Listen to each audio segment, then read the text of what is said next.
every time people come to me with like, stick to comedy or whatever, like I'm a businessman. Like I run a multi-million-dollar business. Yeah. I'm an entrepreneur. And that's how I see myself now. That's good. I kind of always have. I'm in the Drew Carey business. That's how I've seen myself since I started doing stand-up. And even before that, I got it from a self-help book. And the business Drew doesn't like money left on the table. Yeah. Like it's a real pet. Like, why are you missing out on this part of your business that now you're aware of and you can make, even if it's an extra 2%, another 3%, it's all adds up. Do you obsess over it? No. Okay. That's when it becomes unhealthy, right? When you go, oh, wait, I didn't get paid to have my image on the thing. No. I should do that. It's no, because Price is Right, people show up with my picture on their shirt. They buy internet shirts. Yeah. And they're everywhere. The famous ones are, I don't know the price of anything, which I bought one for myself that I've worn when I DJ. I could sue this person, but I'm actually just going to patronize their business anyway. Well, sue them for what? Like they're making some mom and pop. It's $12 a week in likeness royalties. Some dude or some family is out there, some woman with a graphics, like somebody is like, oh, I want to make a little extra money. I'm going to start making T-shirts that people can wear to Price is Right or other game shows. And they're a really small, probably operating out of their kitchen. She uses it to pay for her grandkids' private school or something. I don't who cares. It'll be funny when in 6 months I'm like, hey, Drew, I just interviewed the people who sell your T-shirts on their yacht, and it is a nice boat. They sell a lot of these T-shirts. Fine with me, because I wouldn't get that money anyway. That's true. Fremantle would. That's the company that owns Price is Right. I don't know why they don't. What boggles my mind is like, why isn't Fremantle making these shirts and selling them? They should sell them as people walk in. To the Price is Right. At the old place, they had a small gift shop that sold like keychains and stuff. And even then, I didn't think they did enough. Like, why aren't you merchandising the hell out of it? You should be able to buy like a giant bling necklace that has the $1 from the spin wheel. Well, I'm a part owner of the Seattle Sounders, a soccer team in Seattle. And believe me, I was just at a game, went to the gift shop. I was with a friend of mine, and I wanted to get some stuff for kids. I'm godfather to the kids, so I can get a shirt. You walk in there, they have Sounders golf club things. What do they call those things that cover the top of the clubs? I don't know, but I know they sell those. They sell socks. They look like a sock.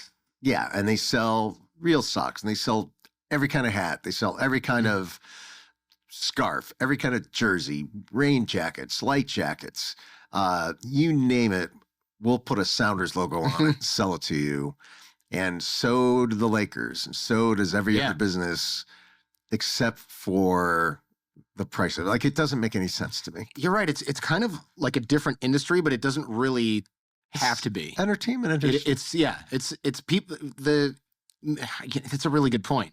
I hadn't thought about that, but you're right. There's not just room for T-shirts, but those people who walk in there this is the culmination of something they might have been waiting 30 years to get on that show. Yeah. So they're going to buy the keychain and the shirt and the hat and the visor and the sunglasses and the everything. They're going to walk out with $200 worth of stuff. I'll make the sports analogy again since we're on it. Like if you were a Lakers fan here in California and you might know somebody or read about a person that has a Lakers room in their house where they watch the Lakers. And it's Lakers wallpaper, Lakers this, and they'll get in the paper like this number one fan, has everything Lakers and wants to be buried in a Laker coffin. Right. And you might chuckle with your buddies and go like, oh, that guy. But you'll know how, if not for a wife or a girlfriend, you would be that guy. Yeah, there'd be a room with something. Might not be Lakers stuff, but it's going to be some other thing. Yeah, or even if you had I have my Lakers lamp and I have a Lakers jersey up on the frame thing up on the wall. Oh, you're a nut. Well, this other guy has this whole room. Right. Like you would have something. Yeah. Got a couch with a Shaq print on it. Yeah, that wouldn't be unusual. And Price is Right has been around 53 years now, right? Yeah. Yeah. And all these shows, and there's super fans that honestly, if they could, they would have a Plinko wallpaper, everything like that. And I don't get why somebody I don't know if it's Fremantle thinks so. It's not worth not enough money. You're giving somebody an Etsy store idea right now just to make all of this stuff. Yeah. But why wouldn't Well, what I mean is, why wouldn't you want a fan for life from cradle to grave? Yeah. And just I'm going to give away, I'm going to sell Price is Right onesies, and I want people to grow. If it's been around this long, let's make it come around. Like in sports, I think the Sounders are going to be around for 100 years, 200 years, whatever. Mm-hmm. Like some of the biggest rivalries in sports are in soccer. Celtic Rangers in Scotland. Yeah, They've played each other since the 1870s. Yeah. And they, believe me, when you're born, you're a Celtic fan. Sure. I don't care who you are, boy, girl, they're dressing you in a Celtic onesies or a Ranger onesie, and they're saying, this is our team, those guys are the enemy. Yeah. Just like when I was growing up in Cleveland, you got to hate the Steelers. Oh, yeah. If you're a baseball fan, you got to hate Detroit. Yeah, I'm from Detroit. I remember You know those what I mean? rivalries. Yeah, if you're from Michigan, you got to hate Ohio State. Yeah. Sorry. God. I went brainwash you. I went to Michigan, and then I went to Michigan Law, and I was going to go to Ohio State Law, and one of the reasons I didn't go there, just the very idea. But when I went to the orientation, every single person was like, "Oh, you went to Michigan? I guess we'll let you in." And I was like, "Am I going to hear this for 3 damn years every day?" You'll hear it the rest of your life at alumni parties. Yeah. Oh, they let you in. You can go for Michigan, and you'll be 6 years old. You've donated money, and they'll still be cracking wise about you being in Michigan. The memo on the check is going to be, "This is only valid if you stop making that joke about Michigan." And that they're going to tear it up and throw it in my face because they love that. Yeah. No. If people are maniacal. Yeah. You look good are you 66? 6. Wow. I'll be 67 in May. Congratulations for living this long. I guess Thanks. Less and less like Dilbert every year. Thanks. You went to Kent State, yeah? Well, kinda. I enrolled in Kent State. I filled out the paperwork. I bet they love you now, though. Like, oh, that Drew Carey, he's one of ours, kind of. They gave me one year they honored me and put me in the homecoming parade, and I think I got an honorary degree and met the president of the. This is the only degree I have from Kent State now. Yeah. I mean, they really treated me right once I got famous and had money. I think that's how they get the business angle of things. Yeah, they're selling shirts with Drew Carey went to Kent State on the front in the gift shop. I mean, they should. Yeah, they should. Yeah, they're leaving money on the table. Leaving money on the table. Damn it. You kept that Marine Corps haircut for a long time in your career, or the pseudo Marine. Well, I was in the reserves when I started doing stand-up. I was just at the end of my 6th year, about to finish up my 6th year in the Marines, when I was like, okay, well. And then when I decided to do my first amateur night, I mean, that's just how I had my hair. Yeah. That was once a month. The drill was once a month. Like, what are you going to do? You can't grow your hair out. Right. So that was just my haircut. And then the glasses I was wearing were the Marine Corps. I don't know what they do in the Army. In the Marine Corps, they call them BCGs. What's that? Birth control glasses.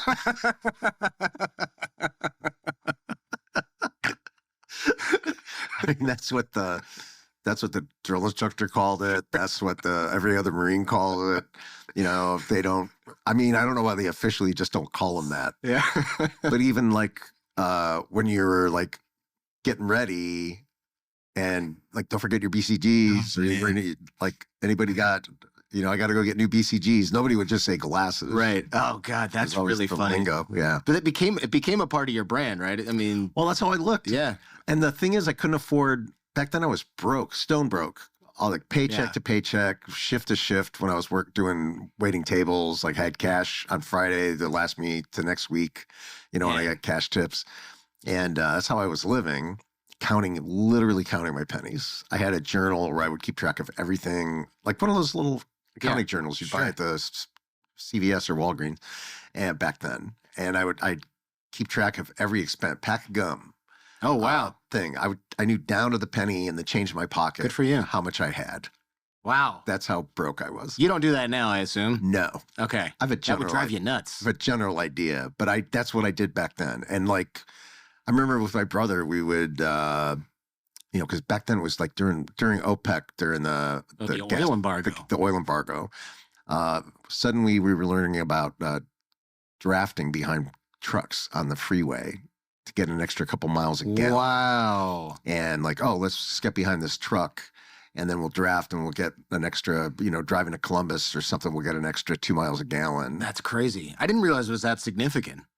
That's Yeah. a little, but not that little. No, my brother's an engineer, and we were like obsessive about keeping track of our miles per gallon and made like a game of it. And, but, I would go to the gas.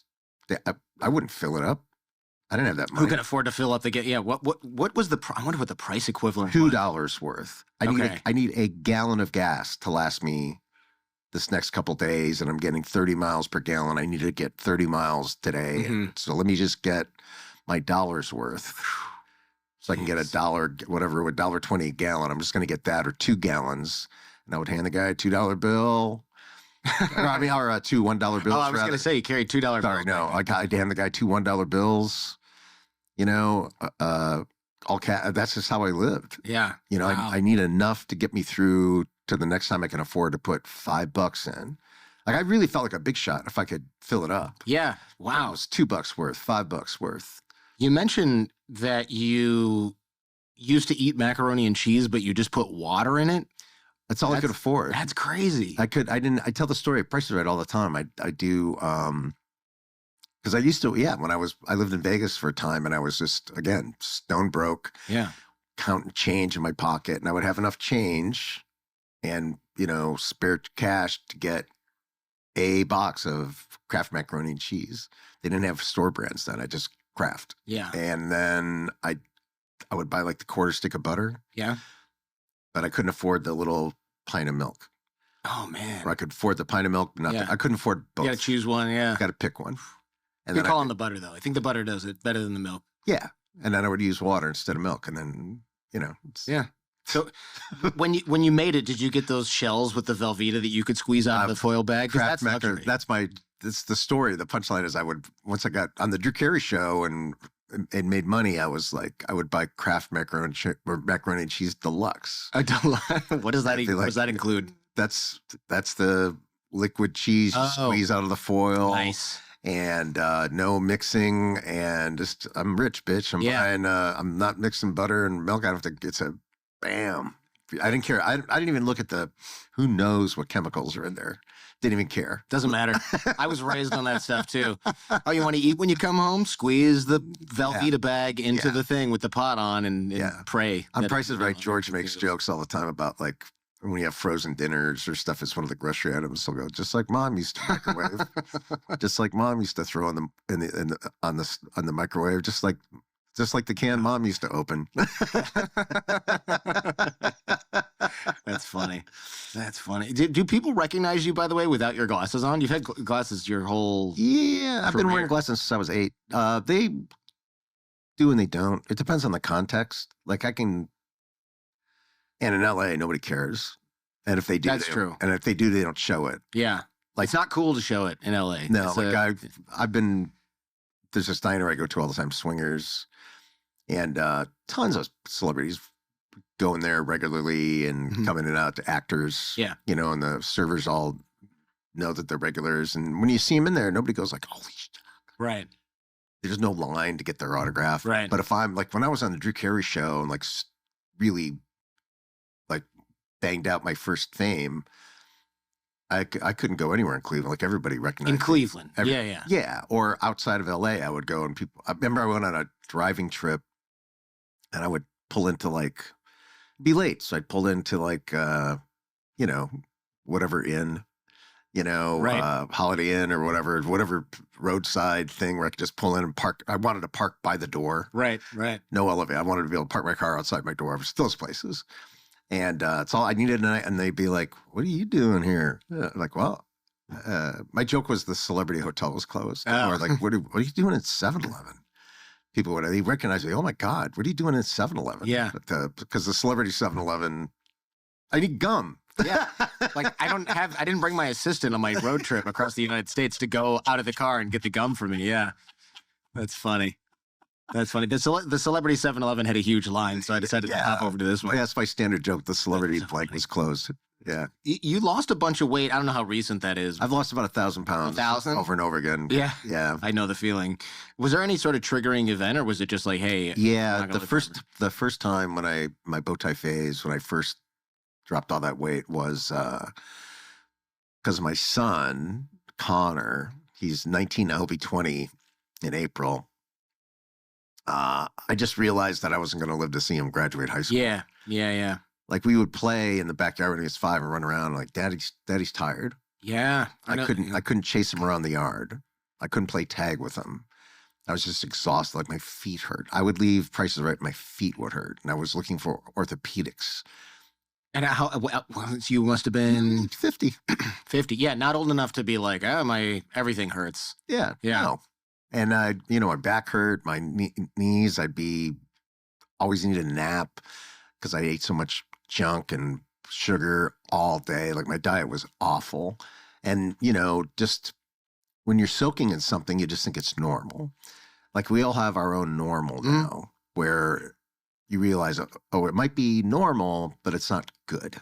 Like just because it's normal on the bell curve doesn't mean that's ideal. Yeah, I'm the average weight of an American male at my age. Okay. Then you're Yeah, exactly. Good luck. Yes. Yeah, there's on Larry King, R.I.P., typical Larry, he's like, how did you get to be so overweight, right? Just flat out. But gradually, then suddenly. Yes, exactly. But you described your diet, and I was like, wait, is this real? It was like, do you remember that at all? Yeah, I would have. That? So this is how I thought. I would go to whatever diner. It was Bob's Big Boy back then because I was working at Warner Brothers. I go to Bob's Big Boy, and I would have like steak and eggs and toast and like 3-4 cups of coffee with sugar, two things of sugar. Oh, wow. And in my head, that's how I thought. In my head, I thought, well, I'll use brown sugar. Yeah. And brown is healthier. A little healthier. Sure. And I won't have pancakes this morning because I'm trying to be good. Mm-hmm. But if I was just like, yeah, sure, pancakes. Put a side of pancakes on there because it's a regular day. Yeah. I'm not trying to be healthy. Yeah. Saturday. Yeah. And devour all the hash browns. And then I'd get to work, have a Pepsi, look over the script. There'd be snacks at the craft table, maybe a little bit of bagel or something. And, a cookie, have a cookie. And then lunch, same kind of thing.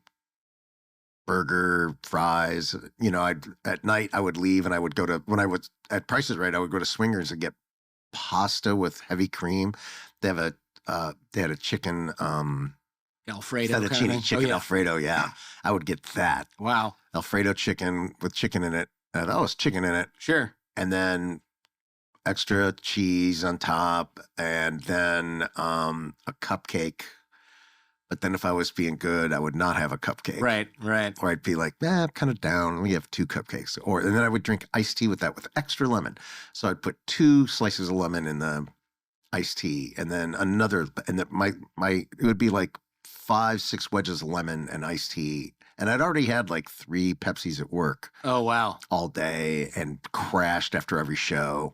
And then feet would be hurting. And then I'd get home, crack open another Pepsi. Oh, at night? Oh, man. Yeah. Doritos, ranch dip. Ooh, it sounds good. Something, Twizzler, something like that. Yeah. Watch TV, have a beer, have a couple beers, and then go to bed. And I wouldn't be able to sleep, so I was taking Ambien, and I would take 1. My friend Roseanne said they make you racist. Well, I think Ambien is like the work of the devil, honestly. You hear about people driving and they're like not remembering how they got somewhere.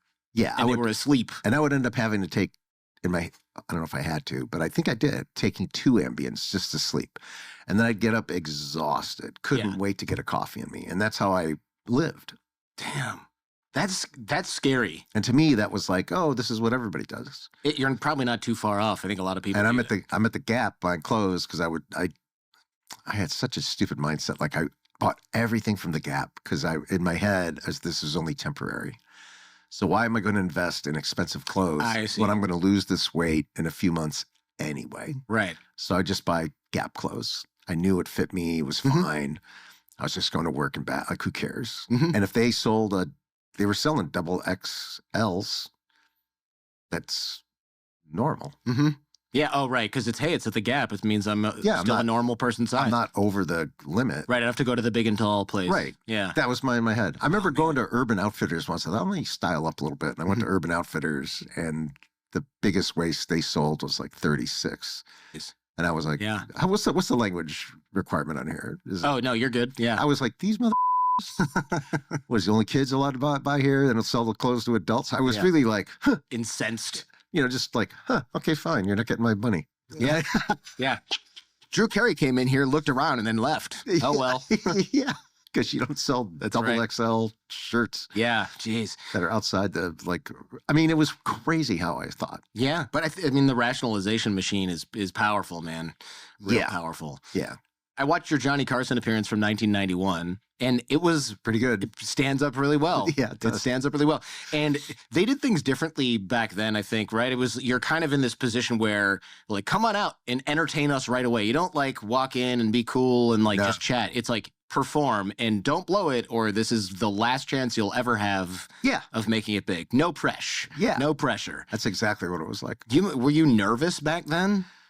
Do you remember? Man, I remember, so I used to be an evangelical Christian, and the closest thing, I got saved when I was 13. But I remember feeling like I just got saved by Jesus. Like at the end. That's the only feeling I can relate it to. Wow. Like I was floating. I was in such a flow state. So if any of your listeners are probably familiar with the flow state, if you've heard of it, and if you haven't, there's whole books on it, YouTube videos if you're not into reading. But it's where it happens to you when you game. You get in a flow state if you're really into the game, or when you're driving with the radio on or off, you really get in a flow state. When you're anything where you have hyper concentration, where you look up and you're like, oh my God, it's been an hour already. I thought I just sat down. That's a flow state. And I was in such a state of flow, I might as well have floated out there and floated over. And it was like a dream state the whole time. Because I'd rehearsed that set. Sure. I knew that. When I walked out, Jim McCauley was the guy that booked all the R.I.P. He was the guy that booked the comics. And he was the guy that, if you were in a comedy club and you knew Jim McCauley was in the audience, you'd be like, oh my God. Butthole tucker up right away. Yeah, because he could make or break you by putting you on the Tonight Show or not. Wow. Back then, it was like just very few gatekeepers. And if you got past those gatekeepers, you were in. And if you didn't. Yeah, folding towels at Equinox. Yeah, there's no podcast to go on. There's no YouTube channel you can start. There's no third tier like this podcast. It's not, but now there's like many avenues. Right. Back then there was just the one. And then just the two when Letterman started. Oh yeah. And that seemed like, and then after you got famous from those, then you could have an HBO special. Oh yeah. Or a Showtime special. Oh man. And that was it. There was no. Now you could make your own special, put it on YouTube, or get a YouTube following and and then you're set. Yeah. Nothing like that. You had to go through the gatekeepers. Always a gatekeeper. Man. So Jim McCauley was one of the biggest gatekeepers the biggest gatekeeper in the country. And so he said, "Hey, Drew, you're on next." And I go, "You ready to go backstage?" I go, "Yeah." And I had my notes, my set lists that I hadn't really looked at. I just barely glanced at it. And I was going to look over it one more time before I went on. Sure. And it was on the top page of my notebook. It wasn't a separate sheet. I just had my notebook, and I would fold over the top like a lined, Oxford lined notebook paper. And he walks me backstage, and he goes, "Well, have a good time." And I go, "Am I next?" And he goes, "Yeah." And I go, "Well, I guess I don't need, I vividly remember this. Well, I guess I don't need this." And I tossed it. Wow. Didn't have a chance to look at it before I went out. And then next thing you know, it's Johnny introducing me, the curtains open, and I float out on stage. And I'm in a flow state. And I'm just like, it's going great. But I'm laughing. I'm like electric inside. Like I feel like I'm on another planet. It's going so well, where I'm not associated with reality. And then I get called over, just like in my dream the night before, just like in my vision I had the night before. I've told this story before. I had like a major, like a vision of exactly how it would go. And I was working at a club in Chicago, Funny Bone in Chicago at the time, and Schaumburg.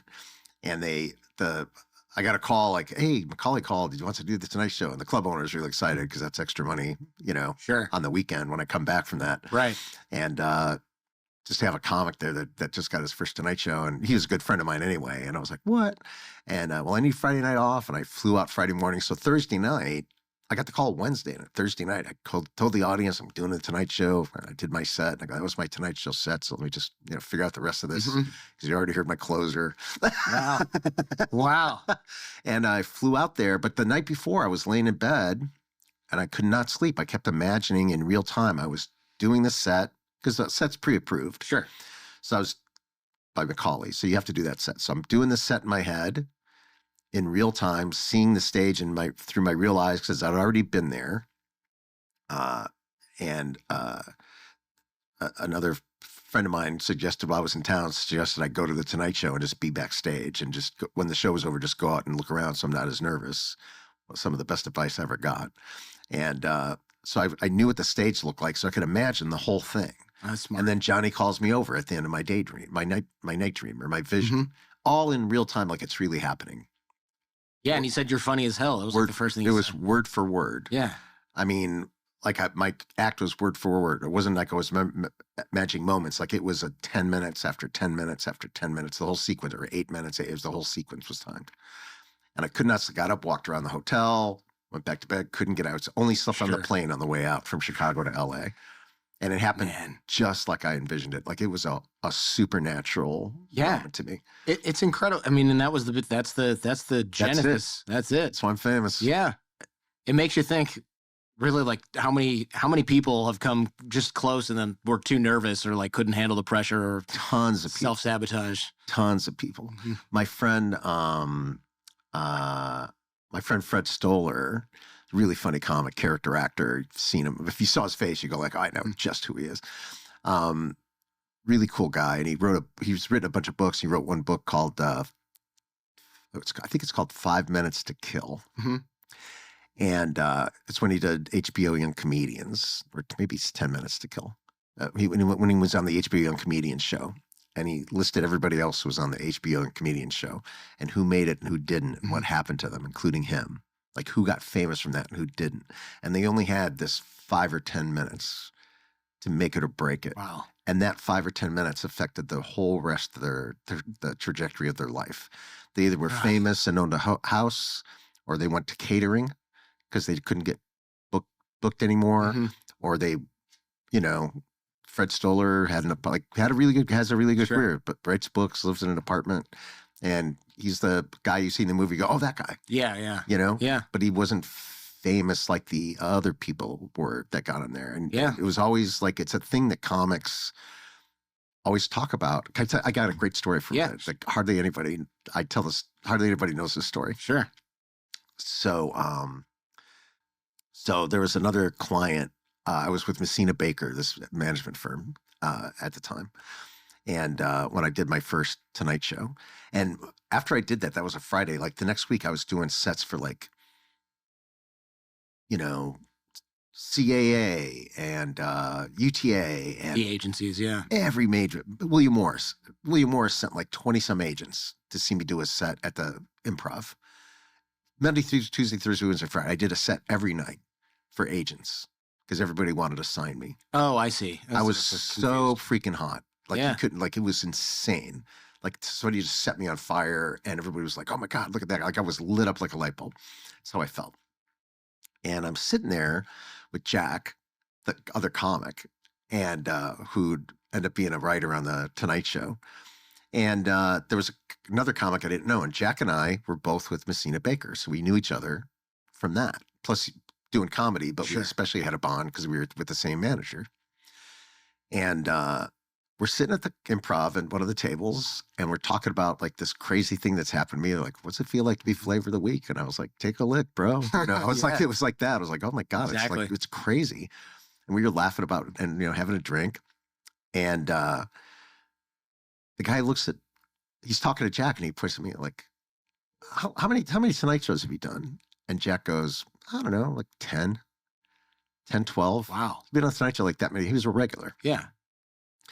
And he goes, how many times has this motherfucker done on Tonight Show? He points at me and I go, just the one. And I go, look at that.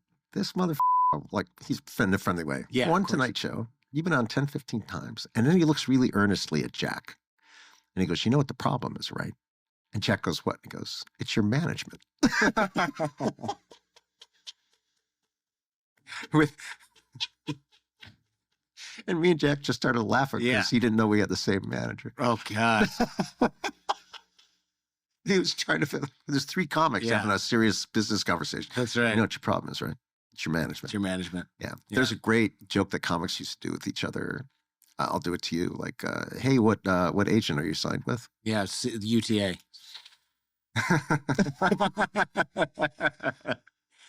Not for long. Yeah. Yeah. That's the standard comic Big joke move. with new comics. Who are you with? I don't know, man. You mentioned in your book that it's important to talk to the audience like they're drinking buddies, and I think it's such an interesting way to look at the audience. Because you're not out there like I'm going to entertain everyone. You're just thinking I'm going to tell some funny stories that happened to me. It's a little bit of a different mindset, yeah. When I first started, I would go to every headliner. I would ask them advice. That's every comic that's good. Hey, do you mind watching my act this week and giving me some advice? And if you're funny and they like you, they will. It was a comic friend of mine that was getting a ride to a comedy club in Ohio from another comic, the opener. The MC, my friend, was the middle act. And they were driving down to this club to open up for this headliner that was in town. And on the way down, the opener who was driving put a cassette tape in the car and pressed play. And he goes, hey, I wonder if you mind listening to my act on the way down here and giving me some advice. Now that you're trapped in the car. Yeah. And my friend, he told me the story. He said he ejected the tape and threw it out the window. He just went like, threw it out the window. That's so good. And it had a joint. And the guy was like, what the f? And he goes, bro, I'm not listening to your act all the way down. Let's just drive. I'm going to smoke a joint. We're going to get to our gig. Wow. But if you were like in the comedy world, if you're funny and people know you're funny, even if you're an up and comer and they like you're like, oh, this is a funny guy. Mm-hmm. This is a funny person.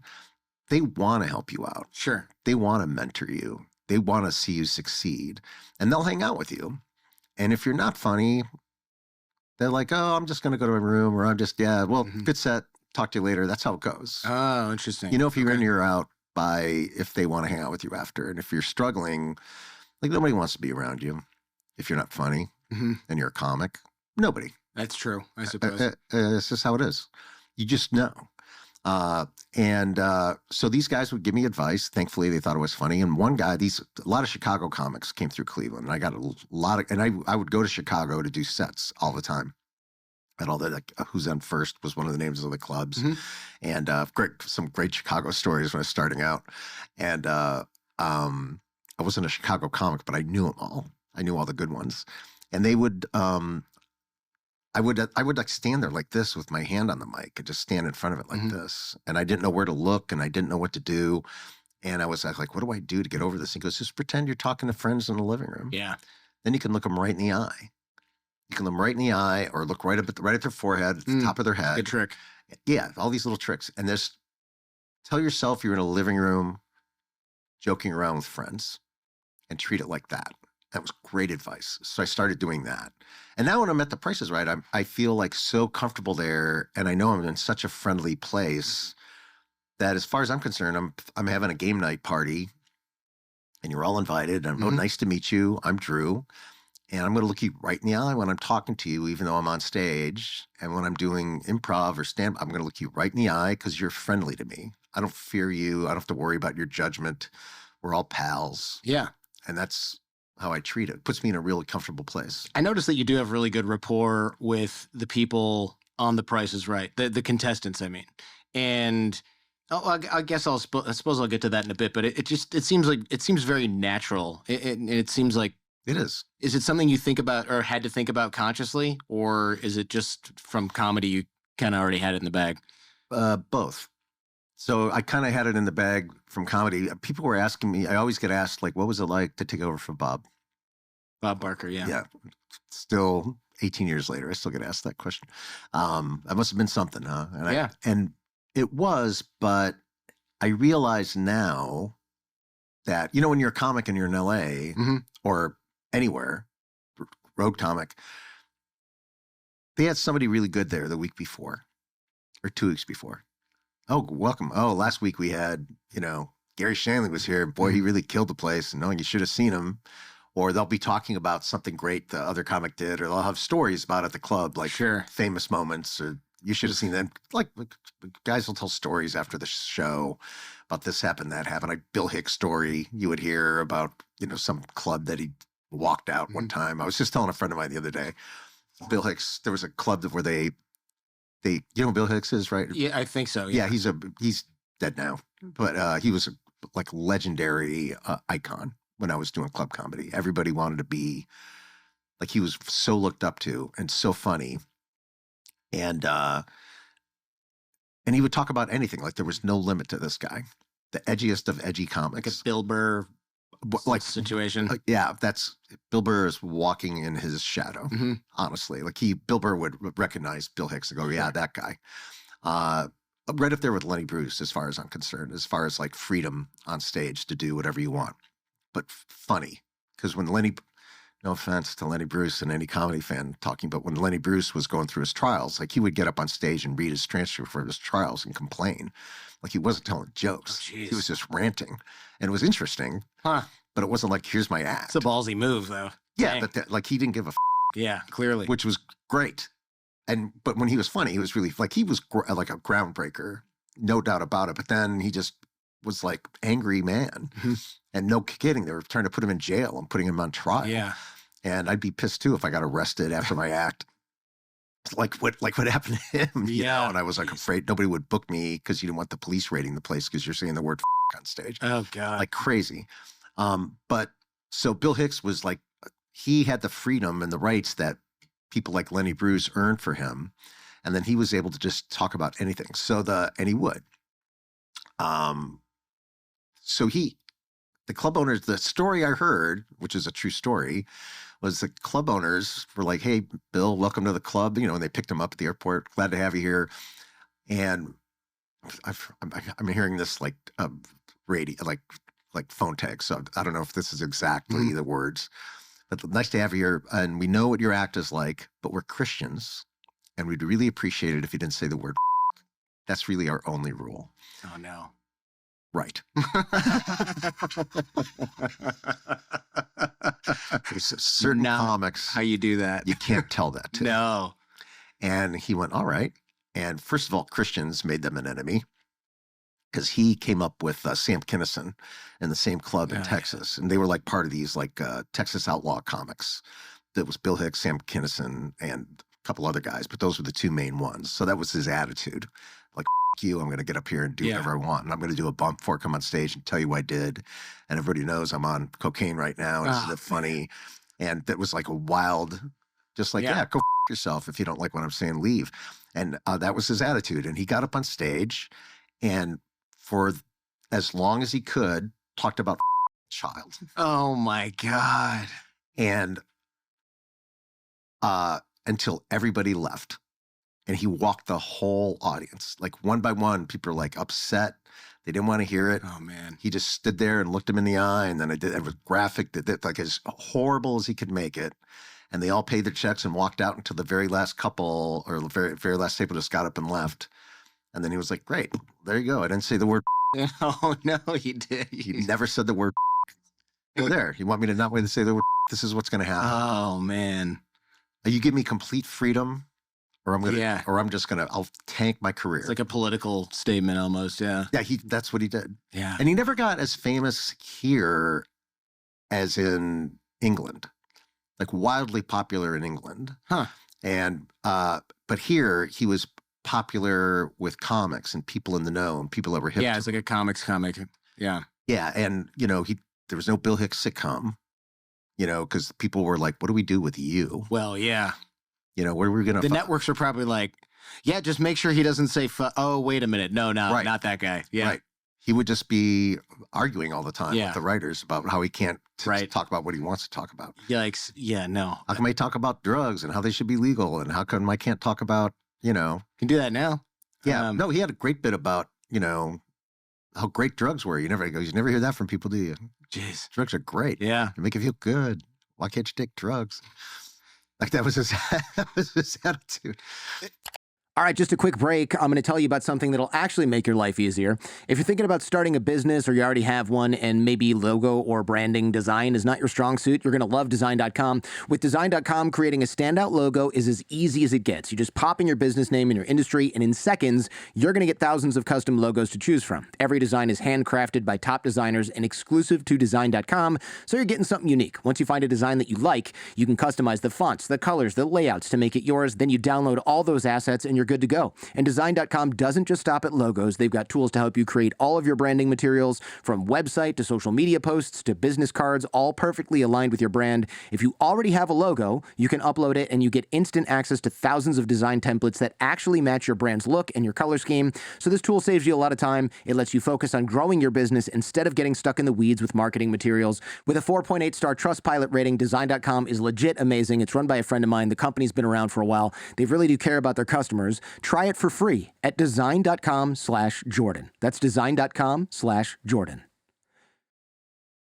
I regularly take shots of Ketone IQ plus caffeine from HVMN. It is 5 grams of ketones, 100 milligrams of caffeine from green tea. So no sugar, no crash, just clean, focused energy. Now, ketones are molecules that your body naturally produces during fasting, intense exercise, or a low-carb, high-fat diet, so aka ketosis. And when glucose, carbs, aren't readily available, your liver breaks down fat into ketones, which then become an alternative fuel source for your brain and muscles. And our body likes using ketones because they're a high-efficiency fuel, especially for the brain and the muscles.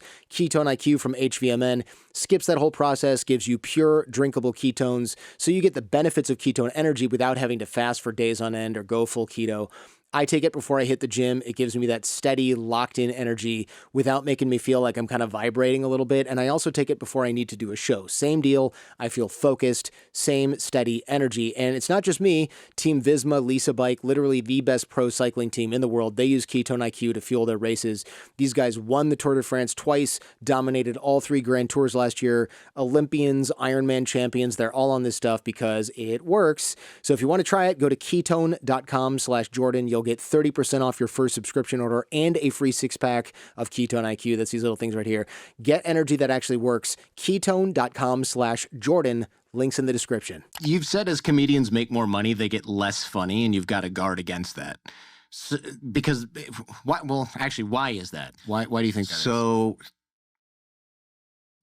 they're still funny, but not as funny, I guess. It doesn't seem that way because I learned this from Steve Martin. I never met Steve Martin, believe it or not. Huh. One of my idols growing up. He might take your call at this point. I don't know. Get him to play a banjo or something. I mean, he's still Steve Martin. Yeah, that's true. And I'm still Drew Carey. You know what I mean? They're still like, he's legend. He's like Mount Rushmore. Okay. Yeah, I don't know. You know what I mean? Yeah, I suppose. Yeah, absolutely. He's like untouchable to me in my head. That's a god. You're going to meet him. He's going to be like, oh, I saw every episode of your show. No, I just knowing what I know, he's not a Drew Carey show watch. Too smart, too above it. Anyhow, he did his first album that came out with like "Excuse Me" and all that stuff. He said in because I read every interview, and he said in an interview that's 10 years of comedy there. That's 10 years of that's my best stuff from 10 years. And now my next album is like, what do I do now? I don't have 10 years. I have a year to get. They want me to do another album in a year, and I know if I do it, I'm going to get this extra money. And it's almost like you're putting out B material. Mm-hmm. Like if an author had one big novel that they've been burning inside and they write it. Yeah. Like that was great. Now follow it up with another. Follow it up. Yeah. A band has their big hit breakout album, and the next album is like, well, it was pretty good. Yeah. But that happens to comics just because, you don't have 5 hours, 4 hours. Nobody puts in 8. Jerry Seinfeld said he did, but you don't believe him? I do, and I don't. Like I do. I really do. I believe John 5 practices 8 hours a day. Mm-hmm. He's not fucking. I believe Jerry Seinfeld wrote 8 hours a day, treated it like a job, but he might have been using 8 hours a day. Like it could have been 6 hours and 2 hours of having coffee and around until he got back in the mood, like how writers do. Yeah. But I'm that's what everybody does at work, I think. Yeah, I knew he took it seriously enough to go like, okay, this is my job and this part of my day, which I'm telling you from being on the road, comics didn't do. Most comics did not treat it that seriously. And if they wrote, they did it a couple times a week and go, I think I'm going to write for an hour. And be like, oh, all right. But he Jerry Seinfeld was. Yeah.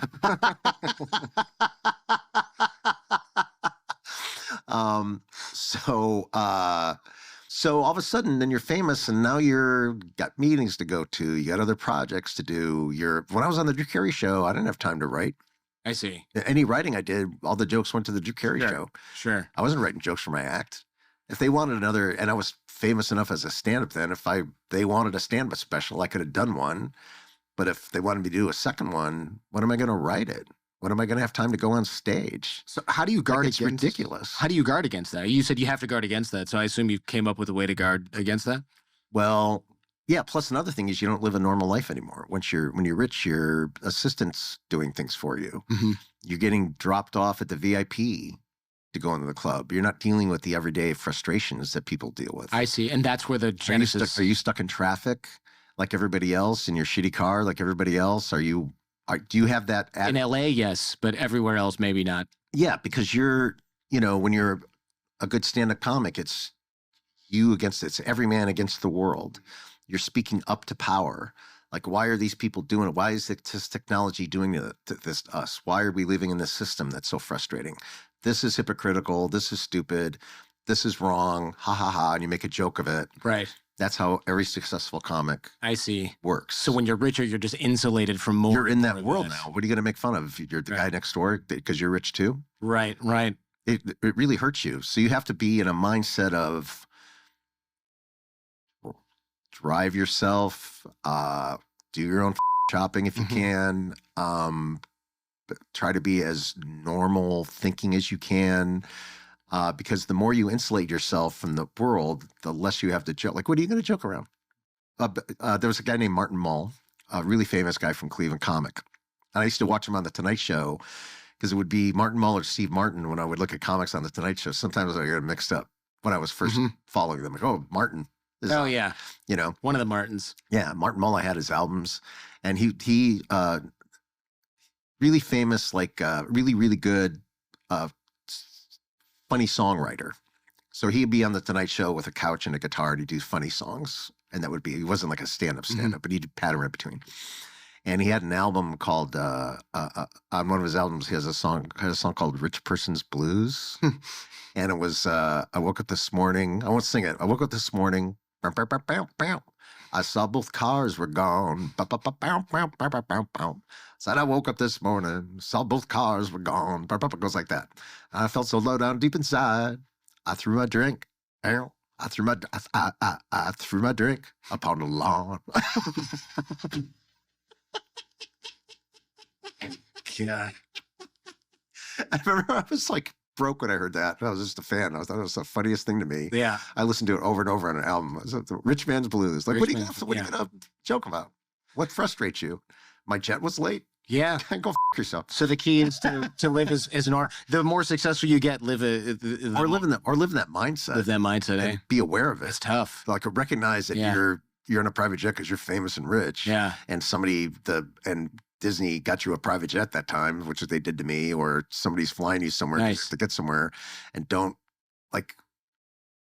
or make a joke about how rich you are. Like, you got to do something to humanize yourself for everybody. You do see when really popular comedians lose touch and they sort of lose the plot a little bit, and people really hate that. Even more than an unfunny set, even more than, he went a little too far with the trans stuff. Like, it's like that. The worst thing a comic can do is just appear out of touch. It's like career suicide in some ways. Right. You got to find a way to ground you. That's why I love being about The Price is Right, because everybody there is normal. Yeah. It looks like they're having a fun time every day. It's so many average Americans in there. Like, you want to know what America is like? Go to a Price is Right taping. That's how Americans dress. That's what they look like. This is what they believe. Like, just being a guy and being in love in sports, I would think that everybody loved football, because everywhere I go, I could strike up a conversation about how the football team was doing. And I would watch ESPN, and I watch it so I knew some stats, because when I started a conversation, I didn't want to look like an idiot in front of my friends. And I would catch them and me repeating stats I heard on ESPN, or talking points I heard on ESPN or sports radio. And I really had to know that, because I didn't want to look like a fool when I talked to my friends. I see. You know what I mean? And I go to the Price is Right audience, and I'm like, boy, did everybody see that game? And blanks. Really? No. Middle America not watching football? Nobody gives a. That's funny. They That's don't- interesting. I mean, there's guys there that do. Like, there'll be Sure. a few guys that'll raise their hand, but the average person, they're not watching. Like, if you look at the ratings, the Rams or whoever, they get a percentage just like everybody else of the ratings, but they don't get all the. I guess being from Detroit, it was like, oh, we're playing Green Bay. And it was like, I don't. You think everybody You just knows. think everybody. I was the only kid who didn't really care about any of that stuff. Right. I was an outcast for that reason. You weren't the only kid. So if you, this is how I got when I was doing stand up, they would have you do radio shows on Friday morning because there was always a local rock and roll station or country station, depending on where you were, that would sponsor the club. Oh, I see. Yeah, so you're on K-Rock or whatever. Or whatever the local or the in Idaho. You'd be in the Morning Zoo show. Yeah. Somewhere their version of the Morning Zoo. Mm-hmm. And so many Morning Zoos. Crazy. And they would do, oh, this guy's great. He gets a 8 share. What does that mean? So 8% of the people listen to him, which would, like, in this market, you're a god. Huge. Like, if you get a 2 share, 3 share in LA, you're a god. But it's like in Indianapolis or someplace, if you get an 8 share, like, forget it. Mm-hmm. And then I would think to myself, man, I'm getting up at 6 in the morning. I worked last night. I got to do 2 shows tonight. So we're all getting up early to do radio, and then we're going to take a nap and figure out, go to Applebee's or whatever, so we can get our shit together. Take another nap, do that, all because we can do this. It was every week. And like, oh, this guy's really big, gets an 8 share. And in my head, I would think like, oh, so you mean 92% of the people in the city aren't listening to this guy? Yeah. And that's only the people they're measuring who are listening to the radio. That doesn't count people who are just driving in their car in silence or have a cassette tape in. Psychopaths driving your car without music. Yeah, but you know what I mean? Or aren't driving anywhere and just sleep in and don't listen to them. Good for you. I'm supposed to be kowtowing and in awe of this 8 share dude. No, not going to do it. And on the Drew Carey Show, if they were like, oh, 15 million people, 20 million people watched the Drew. Wow, that's 15 million incredible. people watch the Drew Carey Show. Is it? That's 90s though. That probably doesn't even exist. Oh, sorry, not 50 million. Sorry, change that. Like 15 share. Oh, I see. Let's say. So 85% of the people watching TV don't give a about me. They were watching. What was that? What was your competing show at the time? Do you remember? Like, what was on at the same time? No. Oh, for a while it was West Wing. Oh, that was huge. Also, yeah. I remember talking to Dietrich Bader, like, "Hey, man, have you seen West Wing?" I go, "No." Yeah. He goes, "Oh, it's so good. So you really need to watch it." And I go, "It's our It's at 8 p.m. Yeah. I would be like, hey, any chance we can move to 7:30 before people tune into West Wing, for God's sake? You're killing me here.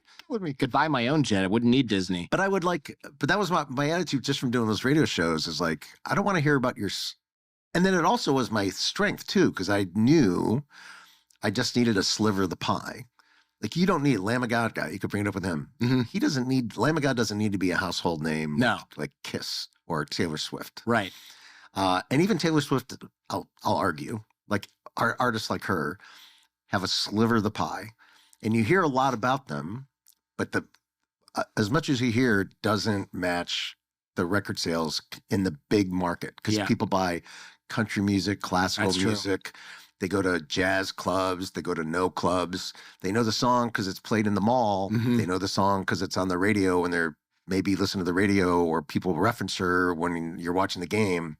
But average person doesn't know every song on a Taylor Swift album. That's true. And that's just how it is in show business. You can be famous, but like, everybody only has their own little sliver of the pie, and you have to service your audience. You have to service your sliver of the pie and really, really make sure they're happy. Seattle Sounders, we have a sliver of the pie in the soccer world. A small sliver in Seattle, it seems like huge, but it's really a small sliver of the pie. And we go out of our way to service those people so we don't lose their business. And that's how every business works. You don't have to, if you appeal to everybody, there's something wrong with you. Yeah. The analogy I would make with people when they go, well, this is the most popular thing. Yeah. You ever hear that argument? Sure. It's good because it's popular. I go, really? You think McDonald's has the best hamburger in the world? You think that's the best restaurant in the country? You think McDonald's is the best place to go eat? They're the most popular. Sure. That's not the best. They're good. I go enjoy McDonald's every once in a while. Sure. Breakfast. This podcast sponsored by McDonald's and The Gap. Sausage McMuffin with Yeah. egg. I was making a joke to myself in the car, like all the things I would eat and consume. And like pretty much if you advertise in the Super Bowl, I'm in. Yeah. I drank Budweiser because they advertised in the Super Bowl. I bought this because they advertised in the Super Bowl. It was, Camry, that got to be the best one. They advertised in the Super Bowl. I get hooked in by marketing so easily by everybody. That's funny. You marketed me the right way, and I'm by a ad comes up when I'm scrolling the news. Also, somebody came up, was a place that was selling bed tents, a place called Temu. Temu, that's one of those Chinese, like, it's only $3. Yeah. Yeah. And then you click on it, it's like everything. Everything. They just knock off products and sell you the crappiest version. But I clicked on it, I was like, oh man, that's really cool. And I clicked on it, and I was this close to buying a fucking... Don't buy anything from Temu, yeah. I was this close to buying it just because I saw it while I was reading a news article, and I'm like, what the f***? I had to snap out of it. Yeah. No, that stuff's made by like child slave labor.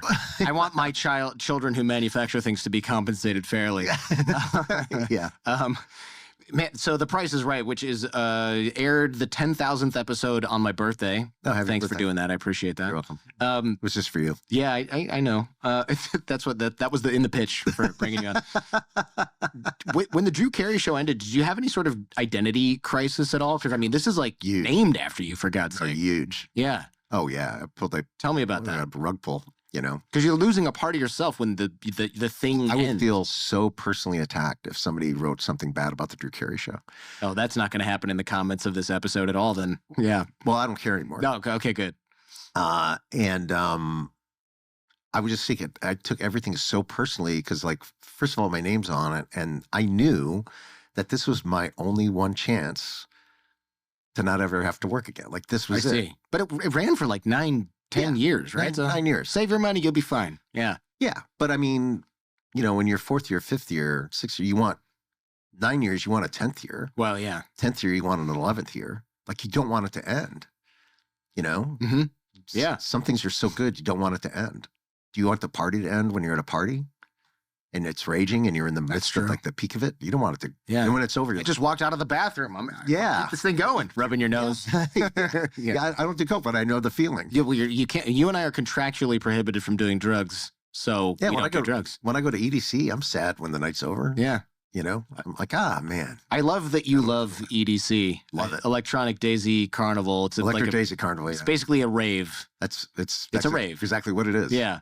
In the middle of the desert, on a racetrack in the middle of at Las Vegas Motor Speedway every May 17th, 18th, 19th, and 20th, I think, this year. Do you have to be careful about things you do in public? Like, you can't go to EDC and go, you know what, I'm going to do Molly with my friends, or I'm going to, let's say you don't do drugs. All right, I'm going to drink. I'm going to drink. But then it's like everybody sees Drew Carey taking a leak on a porta potty because he couldn't wait in line or whatever. You can't do that stuff. Well, I wouldn't do that anyway.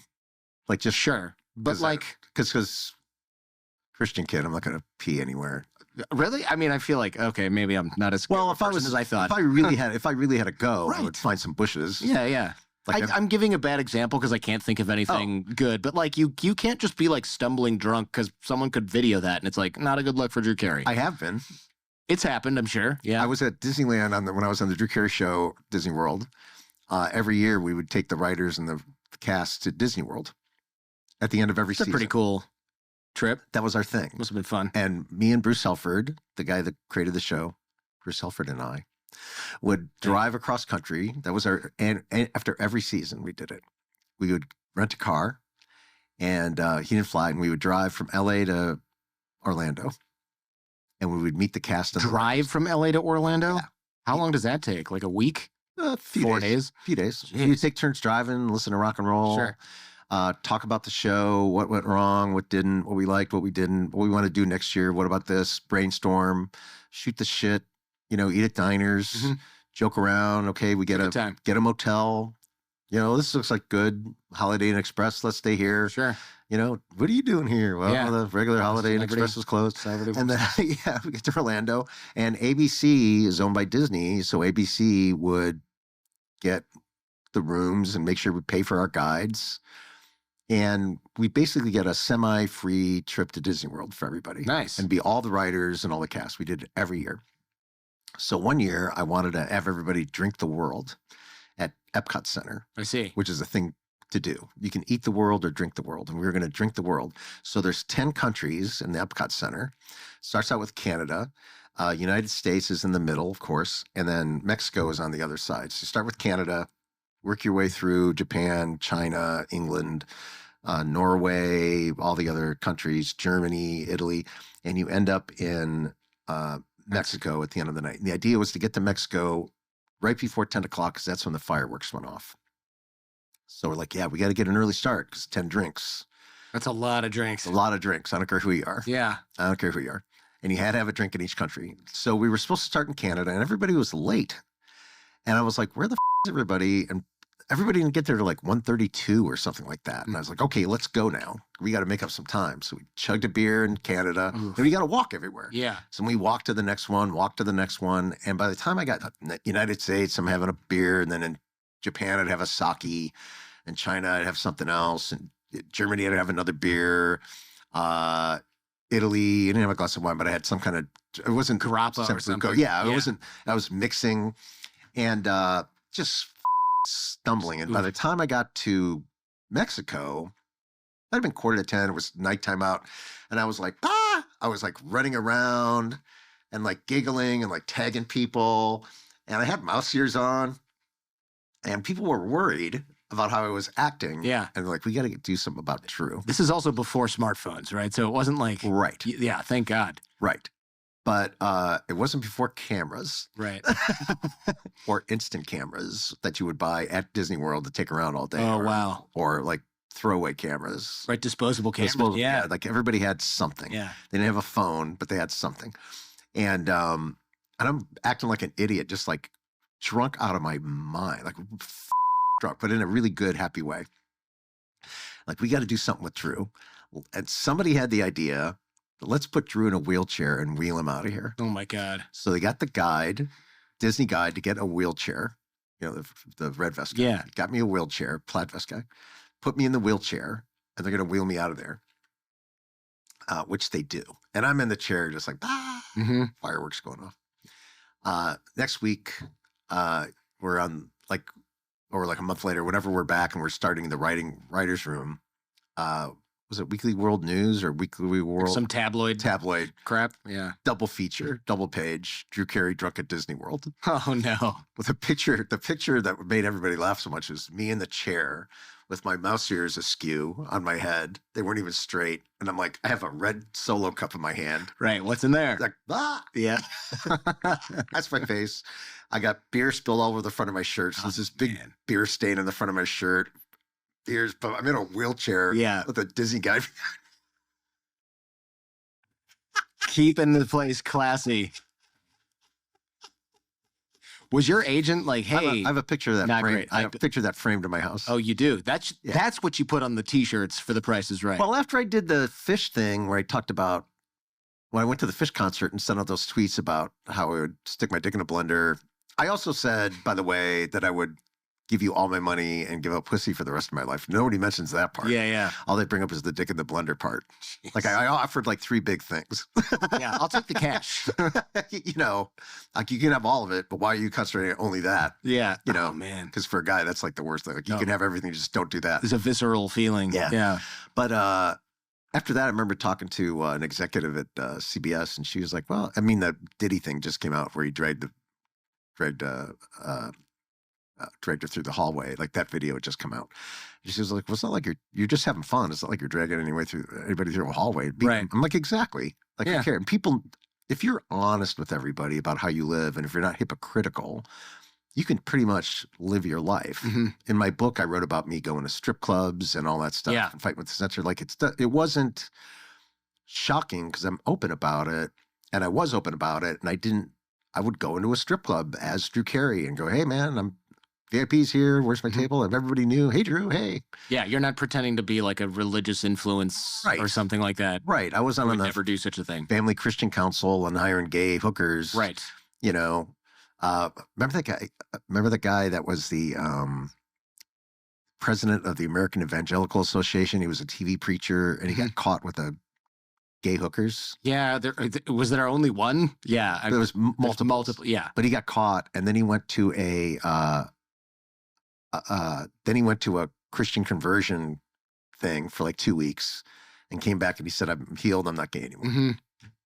And I gave this joke to Greg Proops to use it when he would do like a nightly thing at a club, like it was like a chat show, but it was live at a club in LA. And I went every week. It was so good. And I gave him that. I go, I got a great joke, but I don't do stand up. So here's this joke for you. Because it was just in the news. He goes, yeah. Greg Proops like killed it. He goes, yeah. So this guy, I can't remember his name, got caught with gay hookers and he went to a Christian conversion thing for a week. Now he's not gay anymore. And what they did was they took him out behind the barn and made him smoke a pack of dicks till his tummy hurt.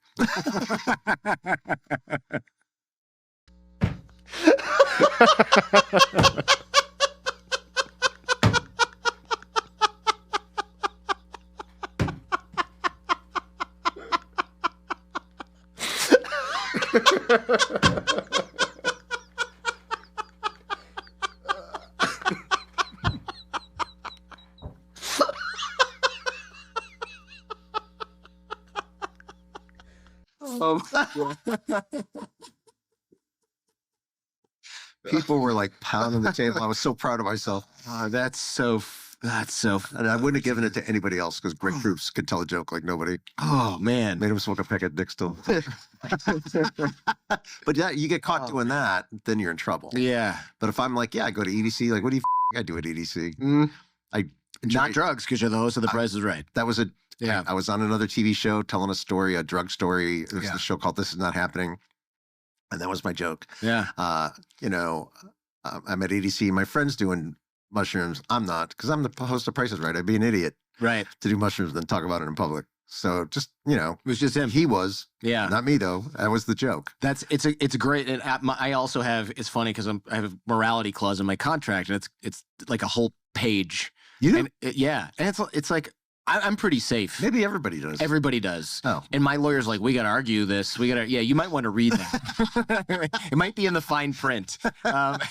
And my lawyer's like, we got to argue this because this can be construed in so many different ways. And you're in this weird position where you have to be like, I would never do that, except there are these things that I do that like I wouldn't necessarily say in public. And he's like, that's going to fall under this thing if somebody doesn't like you suddenly. Well, I'm always never hurting anybody. Yeah. Just having fun. No, of course. But it's like, there's things where these things can be construed so loosely. This is inside baseball, I guess. But it's like if I say, oh, yeah, you should weed should be legal federally because one time I mailed weed to my friend and I didn't realize it was a felony. And then it's like, oh, well, you admitted to that on a podcast. And since we're trying to get rid of you because, I don't know, you did some other thing, we're going to use this as an excuse to get rid of you. Now, if you're crushing it, you got that 8 share or whatever, then they're like, nothing. He's joking. Howard Stern could talk about anything he wanted, admit to anything he wanted. That's right. Nobody touch him. No, it'll be like, oh, he's a comedian. It's just a joke. Right, Howard? And he goes, no, I really did that. And they're like, shh, right? But that's why people listen to Howard Stern. It is. Because he's truthful and he's honest and he's saying exactly what he did and he's not trying to bullshit his way through. Right. And you knew, you're on the Howard Stern show, that's what he was like off mic, on mic. Like, you can't fake it. No. You can't be, I'm meeting you. Mm-hmm. You can't be on the show and fake it for this long. It's hard. Impossible. Yeah, I don't know how it would. It would need way more energy than just way more energy, and your show would suck. It would be terrible, yeah. That's why people worse listen. Than it is. That's why people listen to podcasts, because they're getting a real thing and have a real conversation with people. I didn't have anybody, if I do a nighttime talk show, I talk to a segment producer and we talk about what we're going to talk about. Mm-hmm. What if we have a story? What if you told this story? It's all pre-planned. I didn't know that. I guess that makes complete sense. The host has cards. Especially like, so I heard you did this. So tell me about the time I got a great story. I was on Letterman and I did the pre-interview. There's always a pre-interview, which I hate because I'm like, I can talk for 10 minutes. Like maybe somebody else can't, but I can. Like it's insulting almost that they give me a pre-interview. I wonder if it's because they think, oh, we don't want you to be boring or talk about something somebody else already talked about. What's the point of that? Well, that plus they want to know what's happening because they only have it's a 7-minute segment. I see. We got to hit bam, bam, bam. We don't need dead air. Can't afford it. I see. So they're like, hey, this isn't going to be a whole show. That segment. If you just 7-minute talk segment, about golf. let's hit it.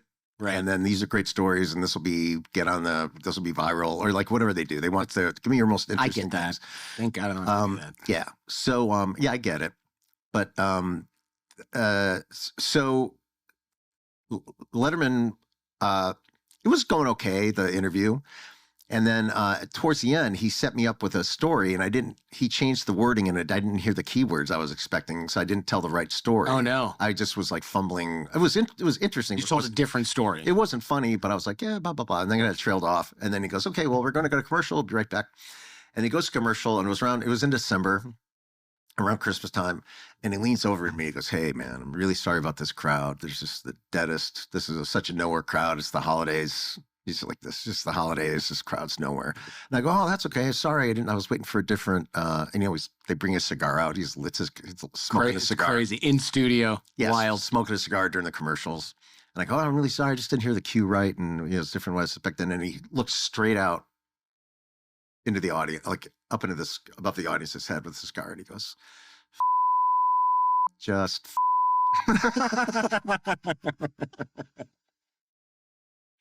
Tell us what you really think, Johnny. He's like, the good news is I'll be here next week. I don't know about you. Yep. Yep. Puffing a cigar, just not a care in the world. Just thinking about his flight to the Bahamas in 5 hours. Yeah. One time, do you got time for another Letterman? Yeah. Sure. So I told the story on the next time that I was on Letterman when it happened to me. After it happened to me, he was on. I was on doing a show. And I forget the name of the actress. She was a child actor then. She was in All the Pretty Horses, and then she's a famous adult, but I kept blanking on her name. But she's like 14, 13, something like that. And I was the lead guest. She was on, and Warner Brothers had given me a Porsche to renegotiate my contract. Yeah. They just gave you a car gave me a car. That's a whole nother story, but they just gave me a car. Taxes paid for and everything. Here's your car. Wow. And that was one of their common negotiating tactics. Because I remember driving on the lot one time, and in front of ER set, there was like 10 Porsches lined up. And you're like, oh, there's the entire cast's cars. Yeah. They must have just signed their deals. Yeah. That's what they did. Smart. I guess. But all the talent wanted Porsches. That's the talent car. You don't want a Mercedes or a Jaguar. It's an executive car. That's an executive car. Yeah. We had a whole discussion about what car to ask Warner Brothers for. That's funny. Podcast one, I'm open to this idea, by the way. Yeah. So they, I just got this Porsche, and I had like 3 weeks to get to New York. I had all the time in the world. So it was one of the best vacations I ever had. I want to get away from everybody. I don't want to talk to anybody because I know how you probably want to you value your alone time, probably. Yeah. Time with my kids now, especially. Yeah. Or even without the kids, you're like, when can I just have, honey, can I have an hour just for me? That's my workout in the gym. I don't want to take a phone call when I'm in there. I don't want to read. Church time. Yes. Yeah. Everybody has that, including me. So I was going to do a driving trip all by myself. And I left LA. I went to 29 Palms to get massages for a couple of days. Mm-hmm. Cut that short because I over massaged. I was like, I can't get 3 massages. Right. I'm bruised my mind. Then I drove up and I went to Vegas. Kept going north through Idaho, got to Montana, made a right. I mean, I just wasn't even looking at a map. I just knew generally where I had to go. And I had all my clothes in the car. I would just take all my clothes weren't even in a suitcase. They were in my trunk. And I would grab like a shirt, underwear, socks for the next day. And I'd grab my toiletry kit, my computer bag, go into my room. That's what I had. Then I put the dirty clothes in a bag, and I would mail dirty clothes home. Mail them home? Oh, wow. And if I needed new clothes, I would stop at a Gap outlet store or a Gap, and I would just buy new clothes and just put on a T-shirt. And I was just driving. 3 weeks. Wow. Nobody bugging me. And when I got to Montana and made a right, I just knew the road was going east. And it was one of these like 2 blacktop roads. It wasn't the main freeway, because I didn't want to go on those. And the speed limit then was you had to drive judiciously. I forget what the sign said, or you drive, whatever was normal to the safe for the traffic. Right, speed of traffic, but no actual speed limit. Yeah. So I was like, nobody's around. I'm in a Porsche. I'm going to go 110. Had the top down. Got it up to 110, 120. Wow. With the top down. Then I pulled over and I go, I'm getting dragged from having the top down. Let me put the top up. Right. See what this thing can do. Got it up to 160 for like, I don't know, 3 minutes. That's scary. It was. Yeah. But there was literally not another car in sight Sure. this whole time. I could have been dead on this. You could have hit a pebble and flown 30 feet in the air. It would have been an hour Yeah. before somebody found it. It was one of those roads you see in a noir movie Mm-hmm. where they leave the body. Yeah. And I was just like, bam. And then I slowed down. I was like, wow, I was like shaking. I was like, wow, that was really cool. And then so when I got to Letterman in New York, I ended up driving to New York City. When I got to Letterman, I told that story. I was in Montana and I got to go 160 because they don't have a speed limit. And he had owned like 4 Porsches. And he was like, really? Huh, that's pretty funny. And everybody was laughing because they knew Letterman had a Porsche, and we were laughing about like guys talking about speeding and getting away with it. And then the actress came on and talked about filming All the Pretty Horses in Montana, how beautiful it was and how gorgeous Montana was. Yeah. And I remember backstage, Letterman saw me backstage at the theater in the stairwell. He goes, "Hey, great job tonight." I see. I go, "Yeah, thanks for having me, man." And he goes, "Montana, huh?" And I go, "Yeah, it was great. No speed limit." "All right, well, have to take care." I leave the next day. I start driving down to Orlando because I'm going to meet all the cast. Sure. And on Monday, I forget what little town I'm in, but I stop for breakfast. I buy a USA Today.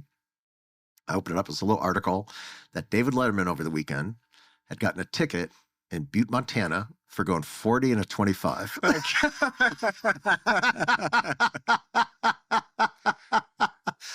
Guy flew to Montana. Oh, my God. Probably in a private jet. Yeah. Shipped his Porsche over. Or rented one or rented some kind of car because he was going to go on the freeway and just gun it. Yeah. And he got a 40 and a 25 in Butte, Montana. Yeah. And he's like, that Drew Carey. Never book that guy again. If you book that guy again, send him the bill for this ticket. And the next time I was on a show, I was telling that story. And he's like, okay, yeah, that's enough. Yeah. I've heard this before somewhere. It didn't work out well for me. That's so funny. Why jump into hosting The Price is Right after a successful TV run on the Drew Carey Show? Howie Mandel was on the show a zillion years ago, and he said when he was looking at Deal or No Deal, he told his wife, he goes, "Is this going to be good for my career?" And she said, "What career?" And that he was like, "Got it." So he signed up for.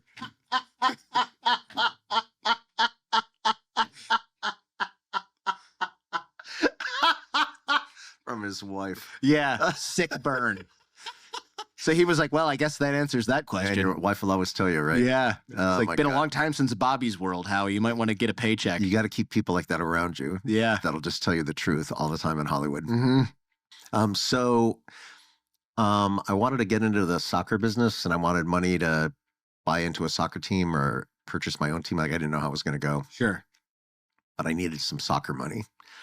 And I did it because of the money. Yeah, but it's fun, And though. because it wouldn't be full-time. It's not full-time? Well, I work like 25 hours a week. Oh, I didn't realize. I guess I just assumed it took the whole day to tape each one of those. It does, but it's 3 days a week, 4 days a week. Oh, okay.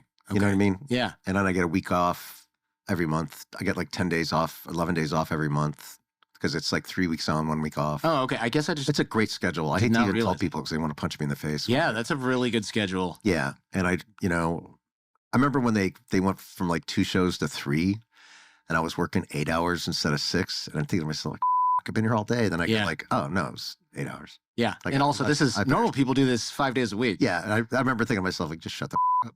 Like, you just shut up. Yeah. About you. Nobody's going to be pitting you. So for 8 tired. hours. Yeah. Working on TV. Let me walk backstage and get a steak just the way I like it.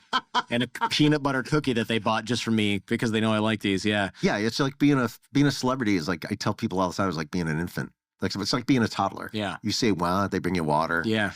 You know, you okay? I saw you look a little sad. No, I'm fine. Oh, it's a little hot in here. Make everyone else uncomfortable because they lay my clothes out for me like granimals before I go on stage. I don't have to think about a thing. Someone comes and does your hair when it's out in a lot of places. Yeah. I just show up. All I have to do is show up in a good mood. Or by the time the show starts, by the time that door opens, be in a good mood. Be in a good mood, yeah. Yeah. That's my only job. This show's lasted 50 years. It's 10,000 episodes, which is what, 5,000 hours of middle-aged women screaming? That's a lot. It's a lot. That's a lot. But even the crew seems to be having a good time. They are. Well, is that real? As fun as you can have at work. Yeah, I suppose. I mean, there's worse places to work, man. You've probably heard yourself horror stories about working on one set or another set where it's tense and nobody likes each other. Talk shows where you're not like I won't mention the name, but don't look her in the eyes. Stuff She'll like go that. psycho on you. Yeah. Yeah, like who wants to work in that? Price is Right. It's super chill, super cool. I mean, everybody's hustling. They work really hard. Everybody hustles. Everybody does their job. It's a hard work, like all the grips and stuff. They're really working. But there's worse places to work. Yeah. Like as far as showbiz, we all have it pretty good at the Price is Right. People are so excited to be there too. That's got to be kind of fun. They run up, they hug you. I saw you get taken to the ground actually at least once by one gal in a clip. Doesn't bother me. And is it true someone kicked you in the nuts? I assume that was an accident. Yeah. Yeah. She jumped up on me, and when her leg was coming up, she kicked me in the nuts. Nice. So what? Do they run that, or is it like, okay, give him 5 minutes, let's retake him? I doubt it. I don't watch it. Yeah, that makes sense. I don't see why you would necessarily. I don't like watching myself on TV. Do they retake stuff there though? I never watched the Drew Carey show. I just don't like watching myself on TV. Yeah, I can relate. I only listen to this occasionally to make sure that everything sounds right. But I also rely on my team and I go, hey, how did this bit come across, or how did this little segment come across? And if my producers don't say anything, I'm not going to download the show and listen to it myself. No, it's not. I was already there. Yeah, I was there. It's not cringy or anything. It's just I was there. I've heard it already. I think that's right. That's how I am. And unless the final production got screwed up, which isn't necessarily, that's not going to be on me 100%. That there's nothing for me to say other than what am I going to do? Chastise my producer for not cutting something? I'm not going to tell them how to do their job. I'm on the same page as you. Yeah. So let me ask you this: is there anything that annoys you on The Price is Right besides getting kicked in the nuts by a contestant? No. I always wonder what's going through your mind when you look over at sometimes you look off camera, and I guess you don't know if you're looking off camera. Well, I had a pet peeve. I'm looking at Chris, the game guy. The announcer, or what? He's the game producer. I see. I'm usually looking at him. If you see me looking off camera, looking at Chris. I see. Chris Donnan. His official title is game producer. So he's the guy that picks the grocery items. I see. Okay. And puts in the fake numbers on all the games. And it's you against Chris when you're on The Price is Right. And he knows where to put the X on Secret X, where to hide the $25,000 card on Punch a Bunch, all that stuff. He picks the grocery items, and he knows that when we're doing the dice game, where all the numbers for the car 1 through 6, it's like on these dice, no zeros, no number higher than a 6. And they roll the dice, and if they get the right number, it dings. If they don't, they have to tell me whether the actual number is higher or lower. So if they roll a 2, they'll go higher. If they roll a 5, they'll go lower.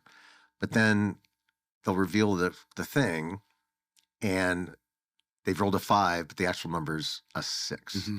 They've rolled a 2, or the actual number is a 1. And the first thing I do is I look at Chris. And I go like, really? There's a 6 and a 1 in dice game? And he looks at me and goes like, yikes. Hey, man, can't give it all away. Yeah, can't give it all away. Whatever look on his face is, it's a game. Mm-hmm. Win some, lose some, whatever his look on his face. Sure. Or I'll say something to the audience about, odds or something, and he'll go, that's not really how we do it. Like, we can change it anytime we want. We have a game called Flip-Flop that we play all the time. We have a lot of either-or games that are quick games that we need for time. Not all games are a long game. Flip-Flop's one or the other, but it's presented as 3 choices. You can flip the first 2 numbers. We show you the wrong price, and you can flip the first 2 numbers. So in 7,800, it's 8,700. Or you can flop the last 2 numbers. So instead of 34, it's 43. Right. Okay. Yeah. Or you can flip and flop. Do both numbers. But 1 out of 100 is a flip flop. Mm-hmm. Or you go a whole season without a flip flop. It's really only flip or flop if you watch the show and play the game. Like a super fan would never flip and flop. I see. Okay. But we're well within our rights to make it a flip and flop. Sure. Because that's how we present it. If we did it, people would go like, hey, in their head, people would be right to go like, yeah. Why did I come on the unlucky day or the one day? And our argument would be like, well, we have to do it. It's just like TSA. Are you in TSA pre? Yeah, of course. Yeah. Once in a while, you don't get it. Right. Or they're like, you've been randomly selected. I'm like, this seems to happen almost every other time I fly. What is it about me that looks scary? Right. So they have to do that. Sure. So the terrorists, whoever, don't think they could just get away with it. There's always a chance. Sure. So they have to know there's always a chance that it'll be a flip-flop to make it even more exciting or playable, but it practically never is, to be honest. How heavy? Don't ever flip flop. Don't ever flip flop. That's the moral of the story. How heavy is that wheel that you spin? It looks like it's got a weight. Heavier than people think it is. Yeah. I don't know if people were in better shape in in 75 and late 70s when they first started it, because it started at 75 and it was a different wheel, and then they changed it to what it is now. But yeah, it's all plywood. Huh. You know. But it looks like people can they're really going. I have I've seen all the wheel spins since I've been there, every single spin. And so if somebody's like older and they don't seem as strong, and if they can only get it exactly one time around and they're first, I think, they're going to hit $1 or 5 or 15. A good chance they're going to hit $1 if they can eke it out one spin around. Sure. That's all they can manage. So it's better to be not super strong. Kind of, yeah. If you and then like a big guy will get up there, just pow, and give it a spin, where it just spins like 4 times, because I can count the rotations in my head while I'm watching it, or 3 times. Like, we're going to be here all day watching the spin, and then that's too random to me. And some people will try to finesse it. Like in my head, if I ever was a contestant, I would try to finesse it 1 around or 1.5, but I know how much it weighs. If you bowled with a rental ball, you wouldn't know how to throw it the first time, and that's what's happening to them. They're throwing a rental ball for the first time down a lane where they don't know that it's oiled, or even the oil pattern is. Like, they have no clue. Yeah. That's our advantage. So it really is random that way. But if I gave you that rental ball and let you play a couple games and then said, okay, now we're going to make it real, you'd have a really big advantage over us. Interesting. Yeah. So some guy's at home building one of those in his basement and trying to get the weight right. That's how people have beat roulette wheels. Yeah. There's famous stories on the internet you can find about a guy beating a roulette wheel, and what they've done is they bought that brand of a roulette wheel and put it in their house 10,000 times. And they figured out the pattern, and they figured out the speed, and they figured out the sounds, and they know when they go, they have a way better chance of winning than somebody else. There's a guy named Darren Brown. Oh, yeah. It's been on the show. Oh, it's a friend of mine, actually. That guy's bananas, right? Yeah. So I saw his special where he bet 5,000 pounds on the roulette wheel, and he was only 1 number off. But he trained himself. The whole special was about him training himself to listen to the sounds and learn all those things. So he was going to be able to go in and beat that one particular roulette wheel at that one particular place. And he was only off by 1 number. He's a very interesting and cool guy. A guy wakes up in the morning and hears a voice in his head. Wakes up in Ohio, quit your job, sell your house, take all your money, go to Las Vegas. He doesn't believe the voice. Takes a shower, goes to work, quit your job, sell your house, take all your money, go to Las Vegas. Finally, he hears it every 5 minutes. Quit your job, sell your house, take all your money, go to He believes the voice. He gets home, sells his house for cash to the very first buyer, quits his job, takes all the cash, everything he owns in one bag, flies to Las Vegas, gets off the plane. The voice says, go to Caesar's Palace. He listens to the voice. He goes to Caesar's Palace. The voice says, go to the 3rd roulette table on the left. He goes to the 3rd roulette table on the left. The voice says, put it all on black 17. He puts it all on black 17. The guy spins the wheel. It comes up red 16. The voice goes,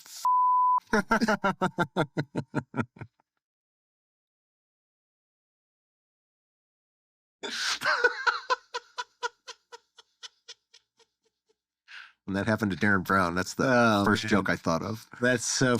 I heard that was one of my favorite jokes. I goes, oh, it's just like in the joke. Yeah. He was off by 1. He built up that whole hour. It was off by 1 number. Still impressive somehow. Yeah. Still impressive. Man, how does the producer or whoever pick who goes on the show? Yeah, I know you pick someone and say, come on down, but then it has to be. So we pick. It's whoever shows up.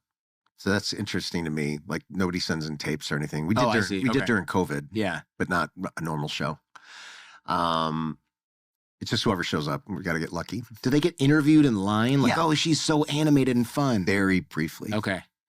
What's your name? Where are you from? What do you do? Oh, great. Nice talking to you. Boom. On to the next one. You get a few seconds. 5 seconds. We got to interview like 200 some people. Oh yeah. Sheesh. And there'll be a person interviewing and another person with a clipboard, and they'll have, if I'm given to it, they'll have a code. They'll go, well, they don't do it now, but the other guy, when I first started, his code, he'd be like, oh, that's really interesting. And if he said that, mark that contestant's number down. Or if he said, nice talking to you or something else, don't. Mm-hmm.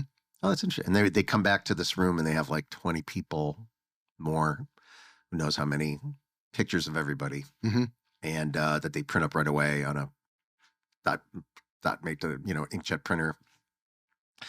And they'll have the number, and they'll just hold him up like, this guy's really interesting. He's a professor and he's here on an anniversary with his wife. And this woman is just recovering from cancer. Oh, I see. This girl's going to college and she's really energetic. We could use her. And then they narrow them down who they want to bring up the first 4, who's going to be last. They want somebody energetic to come up last. I see. They want a demo of who's watching the show. So it's not going to be all white people. It's not going to be all black people. It's Right. not going to be all old people. It's not going to be college kids. So if you're in the military and you're a vet and, you're retired and there's 3 of you and you see another military vet retired just got picked, You're not going. you're not getting picked. Right. If you're a college kid, woman, and they got their college kid. Mm-hmm. If they got their old married lady, they got the old married. It's like whatever the demographics of the show is, we want that to be on the show. That makes sense. We want it to be representative of who's watching, not necessarily of who's in the audience. Sure. Not random, but who's watching. Because we want the experience of people watching themselves and rooting for themselves Mhm. and empathizing with whoever's on the show, because those people are the stars of the show, Right. not me. It's those people and the prizes. It's an aspirational prize. I would love to go on that trip. Mm-hmm. I need a new washer and dryer. Even a bedroom set that looks great. I would Mhm. wish I had a new bed. Like things you don't even think of. If somebody offered you like, hey, you want to get rid of this old washer and dryer you've been using for 3 years, Yeah. and get a brand new one that does steam and yes, I'll take it. I know maybe you can't use all these this game room, but it's a pool table, a dartboard, a video player. You weren't thinking of it, but wouldn't it be cool Yeah. if you got it's something All like that? aspirational. Yeah, all something like that. Where even if you didn't think it'd be, like, oh, that'd be fun to have. And then the small items, grocery items. We had a butter churn on the show. That's not a prize. That's a thing you have to price to win the bigger prize. Yeah. We're not offering you a butter churn. Right. We're seeing if you know the price of a butter churn Jeez. to win the better thing. It's all gamed out. Yeah.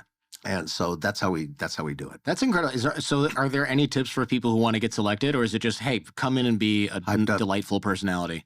Come in and be hyped up. Yeah. So a common thing that happens is somebody will come up on stage and they'll have a shirt on that says, pick my friend, it's her birthday. Oh, that's funny. And I'll talk to them in between. I go, who's the friend with the birthday? Over there. And what happens is when they're in line, the friends of the birthday girl, the birthday guy, will go, pick my friend. Oh my God, you got to pick my friend. Mhm. Oh yeah, it's his day. We're bringing him here. Pick my friend. And the friend is like, oh, come on. Don't make a big deal out of it. Yeah, it's Yeah. my birthday. So we pick the energetic person Right. who's all hyped up. Happens all the time. So wait, yeah, pick him. It's his birthday, and that guy's, yeah, it's my birthday. You wanted that guy. You got to turn it up to 11. Right. Yeah, Yeah. that makes sense. Yeah. And then, but there might be, we pick 9 people. If there's Sure. 15 people up to 11, somebody's going to get left out. That's true. A lot of times you have to come back like 5-6 times or more and then finally get your turn. I see. But it's a fun taping to come Yeah. to anyway, and it's free. So it. Yeah, can't beat it. It's, one thing I noticed was cool. Bob Barker used to have, the previous host, for those who don't know, used to have this awkwardly long microphone that was like That's what I very use. thin. And you have a very similar, it's a updated tech, but it's still kind Yeah, of the mine's same. wireless. They tried to go wireless with him once, and it didn't work because it was brand new. It like pooped out on interference. him. Yeah. Yeah, and he didn't trust it after that. They told me. That's interesting. I always wondered because I was like, hey, it's you can just- 1995 and he's still using The this. microphone, if people that are watching this instead of listening, you Right. can see our microphones are pretty big. Yeah. And if you're not used to being on TV, you get this big microphone stuck in your face. It's off-putting. Mm, But if I have this little tiny thing that I can just flip out yeah. and put it like right here and you barely notice it, and flip Yeah. it back, flip it back over and flip it back. But they're mic'd up themselves, right? They got a lavalier. Now they one. are. Yeah. Before they were Before not. they were not. Oh, okay. Because but it's something about entertaining a crowd while you're holding a microphone in your hand is different than being mic'd up with booms on a stage Oh, if or you've never having a been on TV lavalier. before, people Yeah. are sweating anyway because Right. people have, people that I did when I first got on stage. Body, what do they think of my body? Do I look ugly today? How's Mhm. my hair? Oh my God, I'm fat. Look at these jeans. Like everybody goes through that when Yeah. they're the first time they're ever on a camera. Yeah. And honestly, in acting classes and stuff, the biggest thing a young actor can learn is to say to all that. Mhm. You have to learn to, it's the fear of judgment that makes people a good actor or not a good actor. Jack Black has no fear of He judgment. doesn't care. I saw him, we did a charity thing. He walked out, he stripped down to his little tiny underwear and walked out all fat, bouncing around, dick out, you Jeez. could see his little ball, like you could see his whole packet. And he was just like dancing around and laughing. Yeah. Didn't give a And everybody was like, wow, Jack Black doesn't give a That's what you aspire to. If you can do that, when people are doing a scene where they're sobbing and crying and just a complete wreck, they have to not give a about looking weak. If you're, you know, whatever scene that they have you in a thing, they want you to be, you're playing a character and you need to be as real as possible. You cannot think like, oh, what if my friends see me? What if my wife sees me with this chick? What if my friends see me, you know, groveling to this guy in a scene because I want something for him? I'm going to look weak. Well, yeah, your character's weak. So when you're talking to this guy and he's a mob boss and you want something, grovel, cry like your life depends on it. You would never do that in real life, but you have to be able to do that. And some people can't let that go. And they're not as good an actor. And people that can not give a for that moment and just go, you know, I'm just going to grovel like there's no camera around. You have to not have it, like be in that kind of mindset. But if you can do that, you'll be the greatest actor in the world. That's the difference. It's not all that acting technique stuff is bullshit. Yeah, interesting. Or that's just technique. That's just craft. But to be a really good actor, you have to not give a flying What has been the craziest fan encounter on The Price is Right? Name a day. Oh, God, There's really? always something. I mean, there was a woman who, I think you'd said this in another show, she peed her pants. Peed her pants. But she'd already been picked. So, she's going to play Plinko. And she is wearing white pants. And she got up on stage and she was like prancing. And she goes, oh my God, I'm going to pee. I'm going to pee. And you're thinking, yeah, sure. And I said, well, you got to play. But first, wait, hang on. Before you do that, you're going to play Plinko. And she went, oh my God. And she peed herself. And then she had to walk up those stairs with a stain in her pants. She got it on the local news. So they ran it? We couldn't help but run it. She got on her local news. Oh my gosh. And laughed about it. Good for her. Yeah, speaking of not giving. Like, what are you going to do? Shit. Yeah. Jeez. Has anyone ever tried to cheat on The Price is Right? Surely there's been some attempt at something. No. No. But the guy that had the perfect bid, we didn't know what the was happening. They had just changed producers, and the old producer had been at the show for 35 years, and it was the first year without that guy, and there was a big, huge fan group online that were really upset. That was the only online presence we had. We didn't have a website, a Price is Right Interesting. website. Okay. That's how backwards it was. And we had CBS as a whole was pretty backwards when I first started. Like that's when they first bought CNET. Because I remember, I remember going to the first upfront when I was the host. It got named as the host, and Les Moonves or whatever was like, you know, we bought CNET and we're going to improve our online presence and blah blah blah. And in my head, I was like, thank God, because it's horrible. When they got offered the show, I went to look up Price is Right and find out as much as I could. And I went to the website, CBS website, and it was one page, and it had biography, like a 2-paragraph biography of Bob, a couple sentences about the models, and it had a drop-down menu like a GeoCities page, where it was boxy, and you would click on it, and everything would come down at once, and you would scroll down. Oh, jeez. That. Yeah. And I was like, ooh. Even then, I was like, what the f? This is like AOL shit. Yeah. From modem days. This is how bad it was. And even CBS knew, and they bought CNET, and so they changed the whole thing, and now it's great. I love the CBS website. I watch CBS Online News. I go there for my news. But that was back then. And so that's how it was. So anyway, new guy comes in, old guy goes out. The only fan presence we have online is this big forum where they keep track of every show, every game, every price, every contestant. They have a database like you wouldn't believe of everything. Super fans. Wow. That was our website, this third-party run group of super fans. And I remember the producer telling me, like, if those guys like you, then you're good because they're the super fans. Yeah. We're trying to please these guys are great. I'm okay. And so this guy gets a perfect bid, and you know, they tell me, I don't know what's going on. I don't know the prices ahead of time. Nobody does on stage except for Chris. He's the only one. No camera, nobody. Nobody has paperwork or anything. Nobody on a pad. Nobody has any way of knowing any single price who's on the stage or interchanging with the contestants. It's only Chris, the game producer, and the people in the booth are the only ones that know the prices. And I go backstage to find out who's going first and who won the showcase. And the producer goes, she's like in shock. Yeah. She goes, he got a perfect bid. I go, what do you mean? It's right on the nose. It's like $117.85. And he just said that. And there's no sense. But it was like, I forget what the bid was, but if he said like $21,059, it was that. Like exactly to the dollar. Wow. I was like, "Did that ever happen?" And she went, "No." And we were like, "What happened?" Yeah. Because this would never happen. And in my head, I was like, "Oh, he's fucking one of these guys.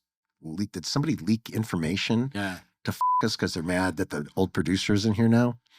Did somebody us because they're mad we got a new guy and things are changing? And is this? I'm going to be. It's my second year, so I'm going to be the guy that ruined Price is Right. I'm going to be in the middle of a scandal. Like I was really scary, and everybody backstage was like, "What the?" And there was like a good 15-minute stop down. Just seems like forever. I don't think it was. I don't know if it was 15 minutes or whatever. It just seemed like it was around 15, 20 minutes, 10 to 20 minutes, something like that. They made a documentary about it that I didn't watch because I was there. Because you were there. Yeah. And, we have cameras all over the place running all the time. And just at rest, they're somewhere in the audience. And we, during the show, we're like filming the audience. We have edit cuts. And we had lots of meetings about that. I thought the guy cheated. Yeah. And so when I read the thing, I was like, all right, well, you got an exact price. Good for you. And I wasn't going to give him the satisfaction in my head. I was like, this guy. And I got all kinds of shit online, like, oh, this guy got a perfect bid and Drew Carey wasn't even happy for him. Right. So I was like, I'm not going to be happy for this cocksucker. Cheater, yeah. For this cheater, yeah. I'll go through the motions, and that's all you're going to get. Then we had all kinds of meetings, and I remember being in one meeting, and one of the lawyers, because it's a lawyer, said, what if we don't allow the audience to allow prices anymore? And we're like, what? That's the whole show. Yeah. Shut up. Go. Get out of here. What exactly do you do here anyway, buddy? A lawyer. Yeah. Oh, okay, that's it. And like, what do we do? And then we found out that everybody was getting their prices from one guy in the audience who was like in the second, third row towards the middle. And he was from that website. I see. He was from that forum group. And at the time, everything, it was a really, if it ain't broke, don't fix it kind of an attitude. Like, this is traditional. This is what we do. And everything was fine. Bob was there. And all of a sudden, Bob wasn't there. Whole producer wasn't there. Now it can't be traditional anymore. It's all got to shake it up. And they were like, so he was giving people, there was like one bids that got the exact number and got an extra $500, I think, during the show, but he gave it to them because we have them on camera. Mm-hmm. There was a woman playing a game called One Away. And I remember her looking out in the audience and looking out in the audience, and she got all her numbers from that guy. Wow. No, got them all right the first time, which rarely happens. Once in 100, that happened. And the guy that got the perfect bid, I think he won his bid. I don't know if he got a perfect bid or what, and got the extra 500, but he might have. And then he was on door 2, which is the farthest away, and the camera's in the middle. So he couldn't see the guy, and he lost his game. But then he won on the wheel and got to the showcase. Then he's able to see the guy. And he gets his numbers from the guy. We got it all on camera. This is like a savant. Well, at the time, we only changed the games. We only changed like 6 prizes a week. Oh, I see. So if we had a couch that was $800, and we had that same couch on another show, $800 couch. I see. We'd have that same couch on another show, an $800 couch. When we had a can of soup, it was only Campbell's Cream of Mushroom soup because Bob was vegan. And it was a vegan show. Mm-hmm. And Campbell's Cream of Mushroom doesn't have beef stock or chicken stock. Right. And it was $1.29, then it was $1.30, then it was $1.31. And if you had to play a game where you had to, rank grocery items in order or tell me how many you wanted this, take between $20 and $21, if that was the soup, you just knew if you watched the show. They never changed it. They rarely changed the price. If it was if it was a Ford Mercury, it was $24,347.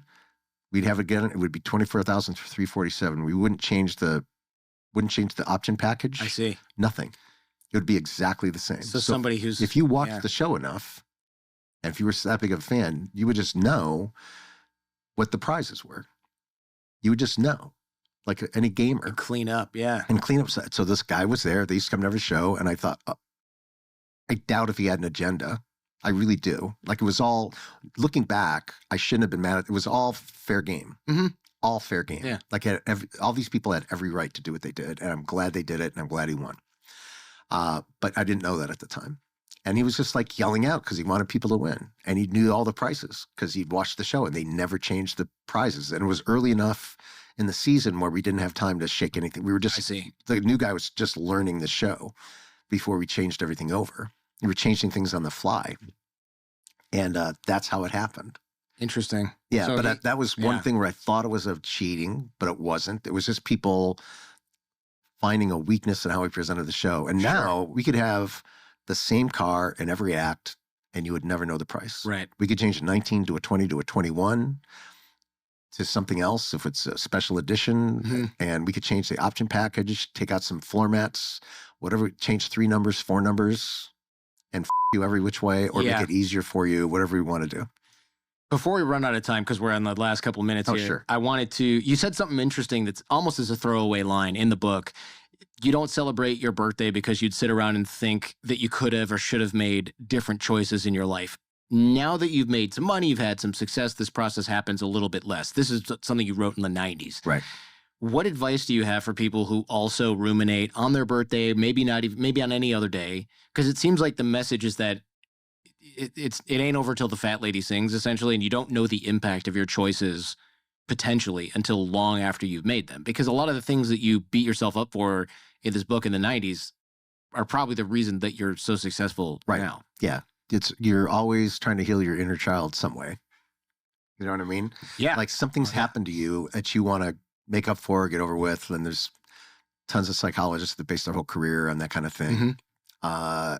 And your neurons get wired a certain way where you make the same choices just because that's the pattern in your head. And until somebody shows that to you, like I thought it was normal to eat pasta every night and drink Pepsis all day. Mhm. That's just why wouldn't I? Got to stay awake. Well, if you quit all this and only eat fat, go on a keto diet, you'll have a lot more energy. No, Mhm. it makes sense. Got to have sugar. Right. Sure. Don't talk nonsense to me. Remember when Atkins first came out? Yeah. What? Get the Low fuck outta here. carb. Crazy. Like it seemed insane. Yeah. Of course, cigarettes. I remember one of our oldest friends was smoking, and went home and she was hacking, going down the stairs, and her mom said, "Oh, honey, you want a menthol?" Oh, God.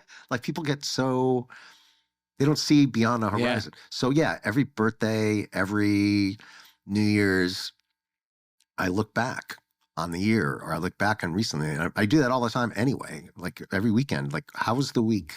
Mhm. Did I do what I wanted to do? Am I on the right track to what I want to do? Is it okay for me not to have a goal? Can I just exist this week and not have to worry about anything because I don't have anything to goal? I've hit everything. Why can't I just like chill and relax? Yeah. I do that all the time, just with different things. I'm constantly self-searching. I'm constantly looking to grow. I'm constantly looking to learn. What can I do that's fun, improve myself? What can I do that would keep me young, keep me in a young attitude? I go to EDC. I don't want to get old and set my ways. I want to know all the new songs, all the new fads. I want to know what Riz means. Yeah. Skibbity. All that stuff. Yeah. Or you're so Ohio. I want to know what that you is. got Riz. What does so Ohio mean? That doesn't sound like a compliment. It's not. It's like you're so meh. Ugh. It's like mid. Yeah, just mid. You're so Ohio. Midwest. Quit being so Ohio. Yeah. Live a little. Nice. I like that. I might use that. As a Michigander, you're so Ohio. Yeah, it's a little harder. Hits, yeah. So I'm constantly like looking to grow, but and once you stop growing, that's the end of you. Yeah. Well, I got to ask, who's your favorite DJ right now? If you're going to EDC and listening to all this stuff. Diplo, Cascade, Afrojack, all the usual suspects. That's a great selection. Yeah. Yeah, because it's all the best guys are there. And sometimes I remember seeing Cascade once on the main stage, and it was so good. I looked at my friend and I said, this sounds like when James Brown came on the Tammy Show. Yeah, that's funny. Just changed everything.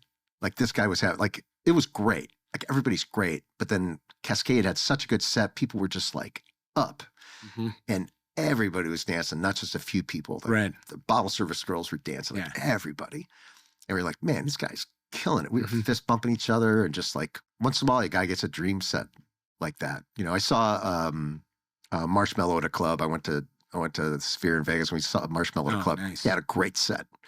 And when I was there, I was like, man, this must feel good. just to have a magical, because I know what it's like to go on stage and have a magical set. That was Johnny Carson, 1991. Right. Or even in a club. I all week I've been doing the same act, but then Saturday's second show, for some reason, it just hit better. Every laugh was better. And if there's no better feeling, you're just like however many times you have sex with your wife, one day you'll have that night where like, woo, are we dating again? This is like, I can't believe we just had that. It happens. And that's what happens when you're seeing a DJ set. It doesn't matter. Somebody will have their night at EDC where it's just because they want to bring their A game. And it'll just be like, I stood behind Diplo once when he did a set. I'll never forget it. I thought I was watching Beethoven play piano or something. So he was hitting the boards and working the boards so well. When you see Liberace play piano and like how his fingers moving so fast, that's what it looked like to me.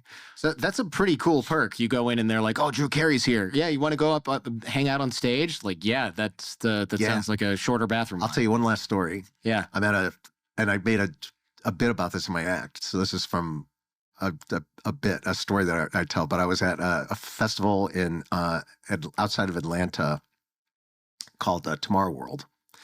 And they only lasted a few years. They went bankrupt because there was they had a rain out and they had to refund everybody's tickets. So it was like a disaster, but there's nothing you could do about it. But the second year I went there and it's just like amazing. Everybody was camping and it was a super hippie vibe. And you would like download all your credits onto a wristband and like pay everything with your wristband. Yeah, cool. Everybody's hippied out, like camping and all in the same area together. And a few people would bus in, but most everybody was camping. And it was such one of the best experiences, one of the best weekends of my life. And towards the end of the night, I tell it in my story, but towards the end of the night, I met this girl who was a model, really beautiful. And we were really hitting it off. And this guy had come up to me and he said he was a fan and he wanted to know if I wanted a helicopter ride over the festival. Very cool. Because they had helicopters like dropping confetti and dropping stuff on the crowd. And they also were shooting B-roll out of it. That so makes sense. An empty door. So he was like, hey, I'm in charge of the helicopters. You want to ride? I was like, what? Yeah, that sounds amazing. And he goes, what? He goes, yeah, I'm such a big fan of yours. You want to Sunday night. And I told my friend, I go, hey, man, you want to go on this helicopter? So we got a helicopter ride and we just got done with the helicopter ride. So I tell the story that I'm at this festival. I got the best table in the VIP, which I did, center, front row. Tripping balls, which I was. I'm with this model. We're dancing and grinding with each other. Cascade is playing. I think it was Cascade. Is playing. One of these top DJs is playing. And we're just like fucking having the best time. And true story, the bouncer comes by, taps me on the shoulder. He's checking on me. Bouncer taps me on the shoulder. Hey, Mr. Carey, you cool? And I looked back and I thought, I must be. If I'm not cool, I don't know what the cool is. Yeah. Like, you check the dictionary for cool. Like, I'm living it right now. You don't have to check on me. That's funny. Everything, like, I'm doing great, buddy. I got not a worry in the world. This is one of the best nights of my life. Yeah, at least that somebody was looking out for you. Yeah. You must. He looks a little too happy. Let's make sure he's hydrated. Well, people always are checking on me. Yeah. These places, when they don't know me, they just want to make sure everything's okay. Like a waiter. Yeah. Nice. Hey, look, people care about you. Feels good, eh? It feels great. Yeah. You're a national treasure at this point on The Price is Right. Thanks. Thanks for coming on and being so open and candid, man. Oh, it's really fun. This was fun. Fun talking to you. Anytime you want me back, let me know. Yeah, of course. Yeah, there's plenty of stuff I didn't get to, but we were on fire, and I think it's fun. And I hope I see you at some of those shows, EDC or something like that. It would be really fun to run into you in the wild. Coming up in May. Yeah, man. I'll be there. Thanks, man. Thank you. I appreciate it.